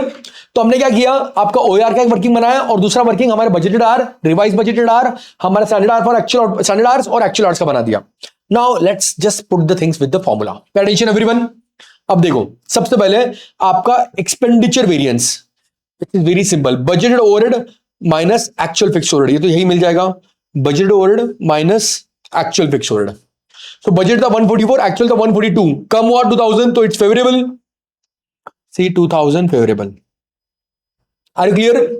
Next is your efficiency variance. Efficiency variance में हम जा रहे हैं, तो efficiency variance देखो फॉर्मूला में आओ, फर्स्ट पार्ट में आ रहे हैं which is standard rate जो भी है आपका into standard hours for actual output minus actual hours। तो देखो standard rate into standard hour for actual output minus actual hour. देखो स्टैंडर्ड रेट क्या हमारा रेट तो है सर, OAR का रेट क्या, पर आर का रेट क्या है 6 पर आर है सर, तो 6 लिया।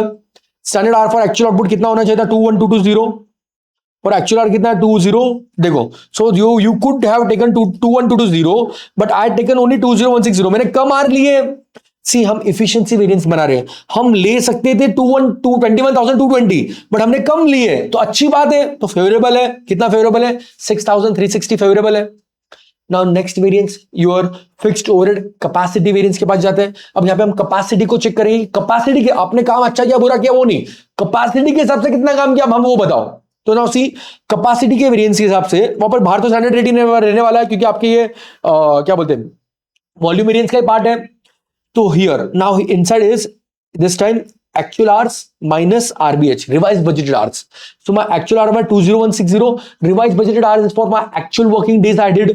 So my actual hour is 20,160, but my revised, but my budgeted hour, but मैंने कितना काम कर सकता था मैं 23,000 कर सकता था, but मैंने कम किया।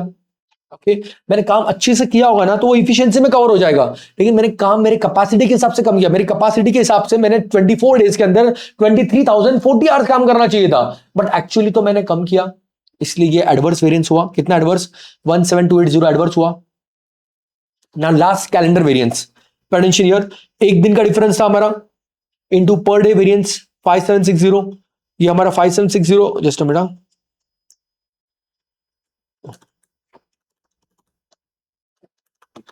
देखो यहाँ पे देखो 1,44,000 was my overhead budget for 25 days।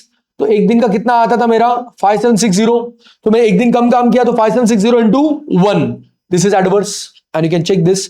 इन तीनों की total will be nothing but my fixed overhead का वॉल्यूम वेरिएंस। सी इन तीनों की टोटल कर दिया मैंने, और इसकी टोटल और हमारे एक्सपेंडिचर की total is my total fixed overhead cost variance,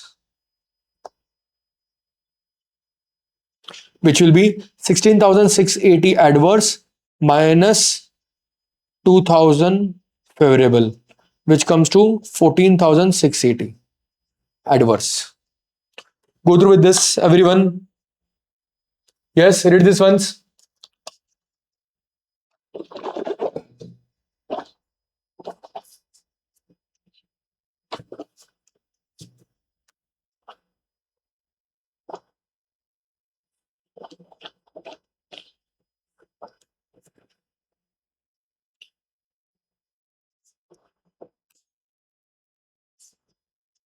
so see remember calendar variance अगर आपने कम काम किया तो ये हमेशा एडवर्स ही रहेगा। ओके कैपेसिटी वेरिएंस अगर आपका नाउ पेडेंशियल ईयर मैं आपको लिख के देता हूं, if my revise budgeted hour more than my actual hours it's going to be adverse. If my revise budgeted hours are less than my actual hour, मतलब मैंने एक्चुअल आवर ज्यादा काम किया, this is going to be favourable. और ये तो normal ही है।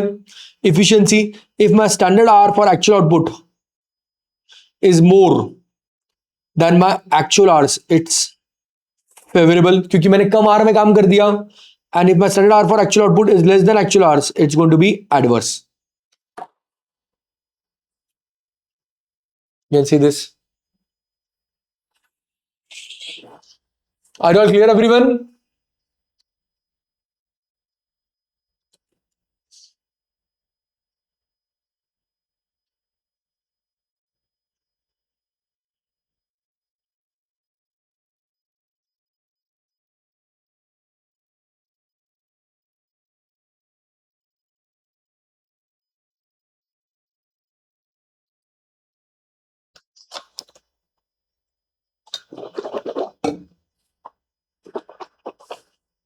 ओके इसे with question gives no working day information skip calendar variance, तो फिर आपका ये रिवाइज कैलेंडर आवर्स भी नहीं आएगा अगर आपको वर्किंग डे का इंफॉर्मेशन नहीं दिया है तो।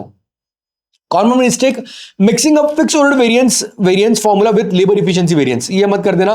फिक्स ओवरहेड वेरिएंस का फॉर्मूला अलग है, लेबर इफिशिएंसी का वेरिएंस का फॉर्मूला आपका अलग है।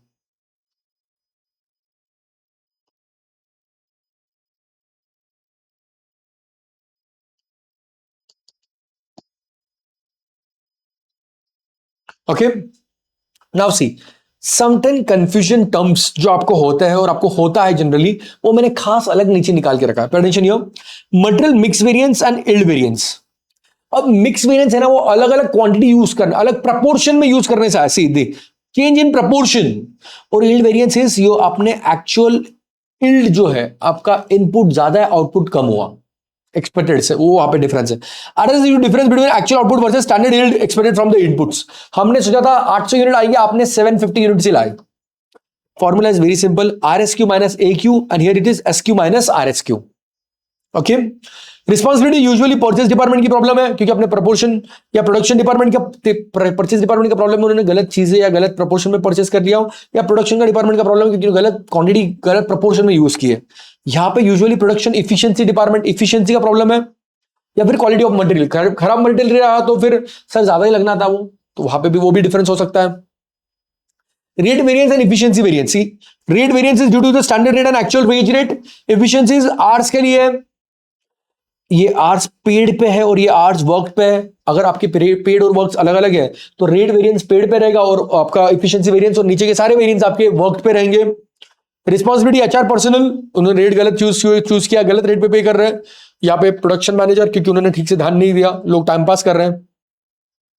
वैसे fixed load capacity and efficiency variance, now see this is very important. यहाँ पे बहुत बच्चों को कंफ्यूजन होता है, जैसे मैंने बोला है, सी कैपेसिटी में हम चेक कर रहे हैं कि इंस्टॉल्ड कैपेसिटी से आपने ज्यादा काम किया कम किया, और एफिशिएंसी में चेक कर रहे हैं कि जितना लगना चाहिए था उससे ज्यादा काम किया कम किया। See RSS because actual working work differ from budgeted hours, इसलिए देखो actual hours work minus budgeted hour का डिफरेंस हमने यहाँ पे लिया है। और arises because actual hours but differ from standard hours for actual output, यहाँ पे आपका standard hour for actual output में गड़बड़ है आपके एक्चुअल आवर्स से, तो यहां पे एक्चुअल आवर विद बजटेड को, कैपेसिटी में एक्चुअल आवर विद बजटेड को कंपेयर करते हैं हम, और एफिशिएंसी में हम एक्चुअल आवर को स्टैंडर्ड आवर से कंपेयर करते हैं। एफिशिएंसी देख रहे तो स्टैंडर्ड आवर से कंपेयर करते हैं, और कैपेसिटी देख रहे तो बजटेड आवर से कंपेयर करते हैं। You can remember this way. So how you are going to solve this variance question? See set up a clean table. पहले आपका एक वर्किंग नोट सही बना दो, compute total cost variance first, सबसे पहले कॉस्ट वेरिएंस करो, and then price rate variance, उसका चार्ट बनाओ और चार्ट में ही आगे आगे कैलकुलेट करते जाओ, सबसे सिंपल होता है। उससे देखो हमारी भी एक मिस्टेक हो रही थी गलती से हमारे कॉस्ट वेरिएंस में, तो मटेरियल के यील्ड वेरिएंस में, तो वो मिस्टेक्स आपकी अवॉइड होती है क्योंकि तुरंत आप आंसर को ऊपर चेक करते जाते हो। If multiple categories exist, further split usages into mix and so on. For overhead always compute expenditure variance first, then volume variance, and then, तो वैसे ही हमेशा ट्री से ही जाने का, ये करो फिर उसके जो अलग पार्ट्स हैं वो सब करते रहो, and verify them at the sub variance को हम हमेशा ऊपर वाले वेरिएंस से वेरीफाई करेंगे। Now see there is one more question, unfortunately I haven't taken this question here with because also we have short of time. आपको अभी question में कभी कभी क्या करते हैं, वो वेरिएंस दे देते हैं। Most of thing what happens, आपको सारा डेटा दिया हुआ है और आपको बोला है कि मटेरियल की प्राइस ढूंढो। They have given you material price variance. For example see I just take an example, समझो हमें दिया है मटेरियल का प्राइस वेरिएंस, ओके, ये इसका आंसर हमें दिया हुआ है, इसका आंसर दिया हुआ है और आपको बोला है कि आप स्टैंडर्ड रेट ढूंढ के लाओ। So in this question what you are going to do guys is very simple. हम जनरली तो सर हमेशा मटेरियल प्राइस वेरिएंस कैलकुलेट करते हैं और सारा डेटा डालकर, पर यहां पे तो सर आंसर दिया हुआ है तो टेंशन नहीं लेने का। आप हमेशा मटेरियल प्राइस वेरिएंस का पहले वापस फॉर्मूला लिखो। What is the formula of material price variance? Is nothing but standard price minus actual price into actual quantity is equal to sir material price variance. हमारा फॉर्मूला बता दी sir, अब आपको answer पता है, आंसर लिखो, यहां पे जो जो इंफॉर्मेशन है उनको इनपुट कर दो। अब समझो सर एक्चुअली सर हमें स्टैंडर्ड प्राइस नहीं पता थी, तो यहाँ पे एक्स ले लो and just solve this equation, as simple as that. Solve करो, ऑटोमेटिक एक्स की वैल्यू आपकी आ जाएगी यहां पर, दैट्स इट। और समझो अभी आपको कभी कभी दो चीज मिसिंग होती है। अब समझो इन्होंने प्राइस भी ये भी मिसिंग रखा है, एक्चुअल क्वांटिटी भी मिसिंग रखा है, कोई बात नहीं, इसको ऐसे रहने दो। Go for the next variance which is your material usage variance. ये देखो इसमें एक ही चीज मिस्टेक इसमें एक ही चीज कमी रहेगी, देख लेना। So the material usage variance is actual standard quantity for actual output minus actual quantity into standard rate.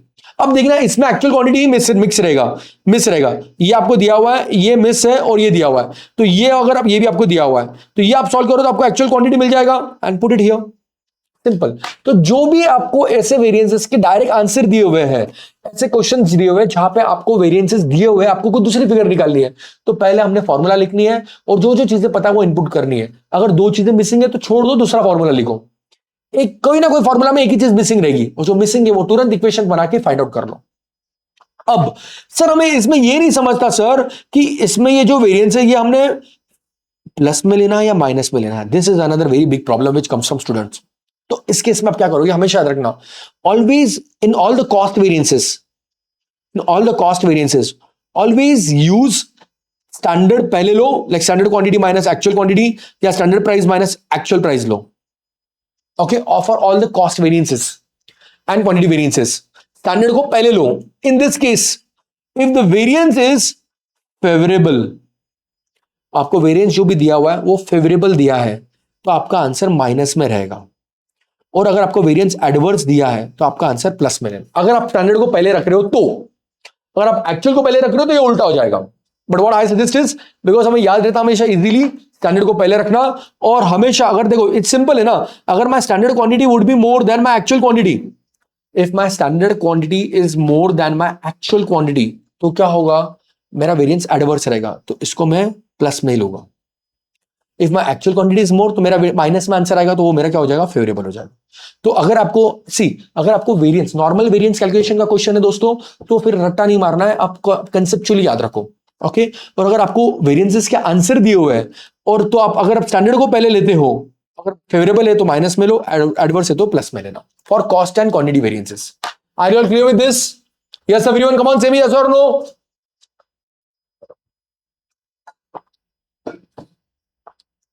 Now see the advantages and criticism of standard costing. Advantages, ICAR's favorite theory question for you. Basic for measuring performance. देखो यहाँ पे measuring performance भी होगा और cost control भी होगा, तो आपका परफॉर्मेंस जो आप कर रहे हो वो तो हम मेजर करेंगे, साथ साथ में आपका कॉस्ट भी कंट्रोल हो जाएगा। It's price fixing and quotations, आपके प्राइस फिक्स करने को भी ये काम करेगा, ताकि आपकी हमेशा आपने नेक्स्ट टाइम प्राइस क्या रखनी वो आपको ऊपर देखो, ऊपर हमने देखा तो उसमें भी काम आएगा।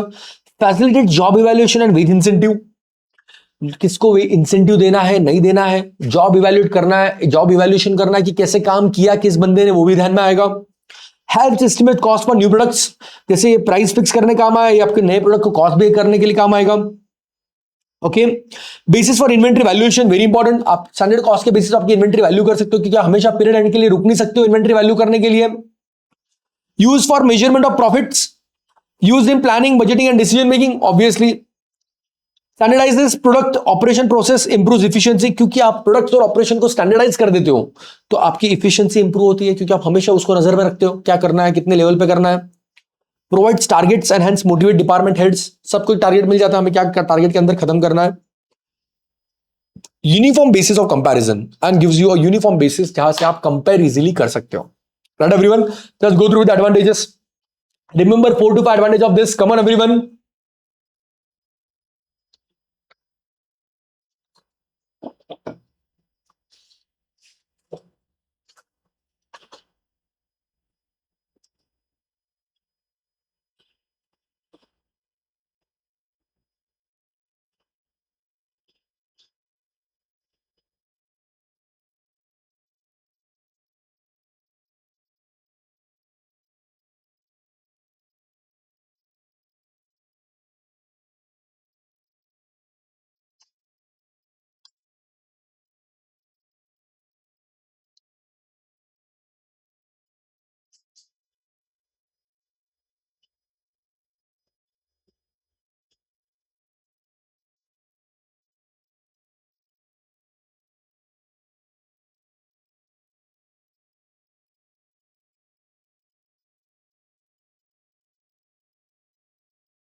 Done. Now see the criticisms. Variation in price is hard to forecast precisely, but sophisticated forecasting plus isolation uncontrollable variances can help. Now see, variation in price is hard. अब देखो जो प्राइस वेरिएंस है, labour rate variance है, material price variance है, this you can not forecast very accurately. Why? Because ये हमें पता नहीं ना, ये तो अनसर्टेन फैक्टर्स की वजह से आ सकता है, अनकंट्रोलेबल वेरिएंसेस है जो हमारे हाथ में नहीं है, तो वहां पे एक प्रॉब्लम है। Varying level of output make volume estimation difficult, largely mitigated using market research techniques. अब देखो, अब इन्होंने दोनों भी चीज दे दी, आपको डिसएडवांटेज भी दिया और how you can come counter argument ऐसे लोग कैसे आप ठीक कर सकते हो। अगर आउटपुट लेवल आपका अलग अलग है तो आपका एस्टिमेशन और भी डिफिकल्ट होता है, कॉस्ट का, सारी चीजों का। फ्रीक्वेंट टेक्नोलॉजी चेंज में मेक स्टैंडर्ड आउटडेटेड क्विकली। अब बार बार टेक्नोलॉजी चेंज करी, तो हमने स्टैंडर्ड सर 2 साल पहले तो बनाया था, लेकिन अभी नई टेक्नोलॉजी आ गई, नई मशीन आ गई है, तो आपका स्टैंडर्ड आउटडेटेड हो गया है, उसको भी आपको एक्यूरेट वापस करना पड़ेगा। Hand standard revise regularly. तो यहाँ पे देखो दोनों भी दिया, क्रिटिसिज्म दिया with counter argument as well. Technical staff में confuse cost standard with physical standard, address by training and orientation. तो आपके स्टाफ को ये अंडरस्टैंडिंग नहीं हो सकती कि कॉस्ट स्टैंडर्ड क्या होता है और फिजिकल स्टैंडर्ड क्या होता है। कॉस्ट के अलग है और फिजिकल के अलग है, दोनों की डिफरेंस रखना हमें। राइट। जैसे प्राइस वेरिएंस अलग और आपका क्वांटिटी यूजेज वेरिएंस अलग। Product mix changes affect standard combination. अगर आपने प्रोडक्ट मिक्स चेंज किया तो सब कुछ गड़बड़ चेंज हो जाता है। तो आपको ये पीरियडिक रिवाइज करते रहना है ताकि जो आप नया प्रोडक्ट मिक्स यूज कर रहे हो उसके आप रिलेवेंट रखो सारी चीजों को। Setting standard ideal attainable versus past average is subjective. अभी देखो कोई आइडियल यूज करेगा, कोई बोलेगा नहीं सर पास्ट एवरेज यूज करते, कोई अटेनेबल यूज कर, नाउ इट्स अपॉन एवरीवन क्या उनको क्या यूज करना है। Everyone can have their own different prospect for the using of the standard. Solution is attainable good performance, भाई अटेनेबल ले लो बाकी सबको छोड़ दो। And last criticism is fixing standard can be costly, needs high skills. Yes, so आपके exam में तो आपके क्वेश्चन में तो आपको ये दिए जाएंगे, लेकिन प्रैक्टिकली इनको फिक्स करना is can be quite difficult because हमें टाइम मोशन स्टडी सब कुछ करना पड़ेगा। हमने देखो स्टार्टिंग में पढ़ा right, a real limitation for small firms and that's a real limitation और and it can be expensive as well. और छोटी मोटी फॉर्म ये सब नहीं कर सकती है इतना सब एफर्ट, इतना सब exercise, right? But yes, it's very much useful as well because it gives you a very clear understanding about what are the variants and what are the different reasons and how you can change this and how you can control the cost as well. Okay, just go through with 3 to 4 limitation out of this. Everyone come on, revise it fast very quickly.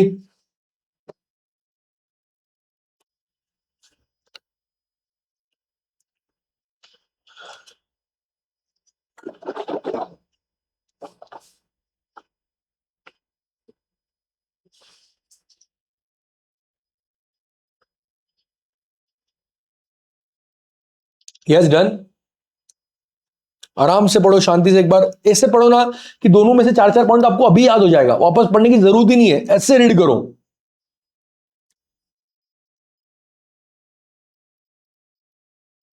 Let me C.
Done?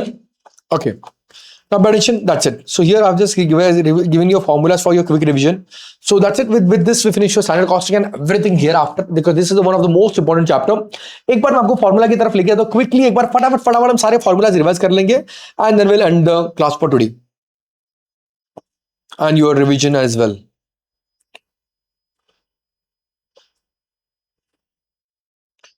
Okay. चलो. Let's do it quickly, guys. Come on, very quick, very fast, and we'll have all the revision of all the given formulas here. Okay? सबसे पहले आपका material cost variance, जो भी material का variance है, जो भी मटेरियल के टोटल कॉस्ट में वेरिएंस आने वाला है, वो इधर से पता चलेगा आपको। इसको अपने दो पार्ट में डिवाइड कर दिया, एक आपका standard rate into standard hour और दूसरा आपका actual rate into actual hour. ये आपको दे देगा मटेरियल वेरिएंस। एक्चुअल कॉस्ट ज्यादा है स्टैंडर्ड से तो ये एडवर्स है या फिर फेवरेबल रहेगा। दो पार्ट में डिवाइड करेगा, हम एक प्राइस की वजह से इंपैक्ट आ रहा है, एक आपके यूजेज की वजह से इंपैक्ट आ रहा है। जो प्राइस की वजह से इंपैक्ट आ रहा है उसमें हम क्या करेंगे, आपका प्राइस वेरिएंस है तो standard price minus actual price for purchase material into क्या करेंगे हम, इनटू इसको करेंगे हमारे एक्चुअल क्वांटिटी से। और दूसरी जगह अभी अगर परचेज अलग है और आपका यूज अलग है तो यहाँ पे हम हर जगह यूज लेने वाले इसके बाद, और यूज में हम क्या करेंगे, आपका standard for actual minus actual quantity into standard price लेंगे। ओके, मटेरियल मिक्स वेरिएंस और आपके यील्ड वेरिएंस अगर अलग अलग प्रोडक्ट है, अलग अलग रेशियो में यूज हो रहा है तो यहाँ पे हमें क्या करना है, और एक कॉलम हमारे चार्ट में वर्किंग नोट में ऐड करना है which is revise standard quantity. What is this, basically आपकी जो भी स्टैंडर्ड, आपकी जो भी एक्चुअल क्वांटिटी है उसको हम रिवाइज रेशियो में लेते हैं। ओके, रिवाइज स्टैंडर्ड रेशियो में लेते हैं इसलिए इसको रिवाइज स्टैंडर्ड क्वांटिटी हम बोलते हैं। इसका फॉर्मूला क्या रहेगा, दोनों जगह भी स्टैंडर्ड प्राइस बाहर रहेगी। यहाँ पे पहले इसमें रहेगा आपका जो भी मटेरियल मिक्स वेरिएंस है आरएसक्यू माइनस एक्चुअल क्वांटिटी, और दूसरे इसमें क्या रहेगा, standard quantity for actual quantity, standard quantity for actual output minus RSQ. Okay तो ये आपके मटेरियल यील्ड और मिक्स वेरिएंस हो जाएगा। उसके बाद next is your labour variances. वापस बोलता हूं लेबर वेरिएंस में भी पहला जो कॉस्ट वेरिएंस रहेगा that is your overall difference of this both. Then we are going to do two parts. अगर लेबर पेड अलग है और वर्क अलग है तो हम प्राइस वेरिएंस में पेड लेंगे, difference in your actual labour hours paid minus actual labour hours paid minus standard minus price variance, actual rate minus standard rate into actual hours paid. और अगर बाकी इसके बाद हर जगह हम क्या लेंगे दोस्तों, इसके बाद हम हर जगह लेंगे actual hours worked. Okay efficiency variance is standard our minus actual hour worked into standard rate. उसको हमने दो पार्ट में डिवाइड किया, आपका मिक्स वेरिएंस और यील्ड वेरिएंस। अगेन एक नया कॉलम बनाएंगे रिवर्स स्टैंडर्ड आर, जो कि आपके एक्चुअल आर को हम रिवाइज स्टैंडर्ड रेशियो में बांटेंगे। पहला रहेगा आपका वापस दोनों जगह स्टैंडर्ड रेट बाहर मल्टीप्लिकेशन के लिए रहेगा, यहां पे रहेगा RSQ minus actual hours worked और आगे रहेगा standard quantity standard hour for actual output minus RSQ. Then अगर आपका एक्चुअल आवर्स पेड और एक्चुअल आवर्स वर्क अलग अलग है तो आपका आइडल टाइम वेरिएंस आएगा जो हमेशा आपका एडवर्स ही रहने वाला है। ओके आप उसको भी स्टैंडर्ड रेट से मल्टीप्लाई करोगे because it is under your efficiency variance only. Then after the next is your variable ordered variance, which is very simple. Expenditure variance. Again आप यहाँ पे expenditure variance standard rate into actual hours minus actual variable ordered ले लो और यहाँ पे आपके labour का जैसे ही फॉर्मूला सिर्फ डेटा आप वेरिएबल का लोगे, which is standard hour for actual output minus actual hours. Further, then and last and the one of the very important variance comes, which is your fixed overhead variance. और fixed overhead variance भी आपके दो part में divided रहेंगे। पहला रहेगा आपका fixed overhead expenditure variance, which is the most simplest variance, budget minus actual fixed overhead. Okay उसके बाद हम यहाँ पे क्या करेंगे, आपका एक वर्किंग नोट बना देंगे जहां पे आप एफओआर अलग से कैलकुलेट करके रख देंगे, आपका पर यूनिट पर आवर वाला जो भी रहेगा। उसके बाद अगर आपके जो नंबर ऑफ डेज वर्क और बजटेड डेज दोनों में अलग अलग डिफरेंस है तो कैपेसिटी वेरिएंस भी आपका आएगा। तो हम आपका एक्चुअल बजटेड आवर्स भी निकाल के रख देंगे और एक्चुअल आवर्स वर्क भी निकाल के आपका बजटेड आवर्स भी निकाल रिवाइज बजटेड आवर्स भी हम यहाँ पे निकाल के रख देंगे। फिर उसके बाद सबसे पहले आपका आएगा efficiency variance, which is efficiency का वेरिएंस। तो standard hour for actual output minus actual hours worked into standard यहाँ पे इनटू स्टैंडर्ड रेट लेंगे। और कैपेसिटी वेरिएंस में हम क्या करेंगे दोस्तों, आपका स्टैंडर्ड रेट भारी रहेगा दोनों भी जगह वैसे भी क्योंकि यहाँ पे भारी था, actual hours minus budgeted hours लेंगे। ओके यहाँ पे standard hours minus actual hours दिया, यहाँ पे actual hours minus budgeted hours. और अगर कैपेसिटी और आपका कैलेंडर वेरिएंस है तो यहाँ पे हम रिवाइज बजटेड आवर्स लेंगे। Okay, calendar variance is very simple. The difference in days into the overhead for the day. और इन तीनों का टोटल करेंगे तो आपको वॉल्यूम वेरिएंस आएगा, इन दोनों का टोटल करेंगे तो आपका फिक्स्ड रेट कॉस्ट वेरिएंस आएगा। Are you all clear, guys? Everyone? Okay. Great. That's it. With this, we'll stop here for now. I hope हमारा रिवीजन आपको बड़ा काम आया होगा. I hope आपकी पढ़ाई भी जबरदस्त चल रही होगी. Let me know in comment how was the session, how you felt about it, and please join my Telegram channel for your all further updates as well, and also for joining all our doubt sessions. इसके बाद भी आपको कोई भी query है, कोई भी चीज से जो भी कुछ भी चाहिए, please let me know. I'm all there for you. Will do max to max from my side ताकि आपका ये पेपर जो आने वाला है ये अमेजिंग हो जाए. Okay, so guys, that's it. Thank you so much. See you soon. And yes, please पढ़ाई करते रहो. जस्ट हार्डली 10-15 दिन बचे हुए हैं आपके एग्जाम के लिए. 15 आप ऐसे समझ के लो ना, 15 दिन ही बचे हुए, 15-20 दिन बचे आपके एग्जाम के लिए. तो अभी ये 15-20 दिन आपको मैक्सिमम आपकी कैपेसिटी से पढ़ना है. जितना भी थोड़ा फ्रस्ट्रेशन आया होगा मुझे पता है, थोड़ा इरिटेशन आया होगा मुझे पता है, ये होता है, होगा, नॉर्मल है. बट उसके ऊपर आपको सोचना है कि 15-20 दिन बाद, 10-15 दिन की एग्जाम होगी, उसके बाद सब कुछ खत्म हो जाएगा. And that time you will feel relaxed. अगर आपने अभी आपका सच में पूरा हार्डवर्क दिया है तो आप पीसफुली रह पाओगे. लेकिन अगर आप पूरा हार्डवर्क अभी नहीं दे पा रहे हो, थोड़ा इरिटेट हो रहे हो, फ्रस्ट्रेट हो रहे हो, भटक रहे हो, तो फिर एग्जाम के बाद भी आप थोड़े कहीं ना कहीं परेशानी रहोगे. तो अगर आपको एग्जाम के बाद की हॉलीडेज अमेजिंगली एंजॉय करनी है, सो आपको अभी बहुत बहुत मेहनत करनी है, पूरा ऑल इन कर दो. ऐसा रिजल्ट पास लाने के लिए सिर्फ एक ही चीज चाहिए, आपको एग्जाम के बाद गिल्ट नहीं होना चाहिए. एग्जाम के बाद गिल्ट नहीं है, मतलब आपको ऐसा होना चाहिए कि मैंने जितना कर सकता था उतना पूरा किया है, और अगर आपने किया है तो आपके रिजल्ट हमेशा पॉजिटिव आएगा. I hope on this positive note, let me know how were your result after your examination. But before that, we are also going to meet in top 100 and top 50 question a day before your examination. See you. Tada. Bye bye. Take care.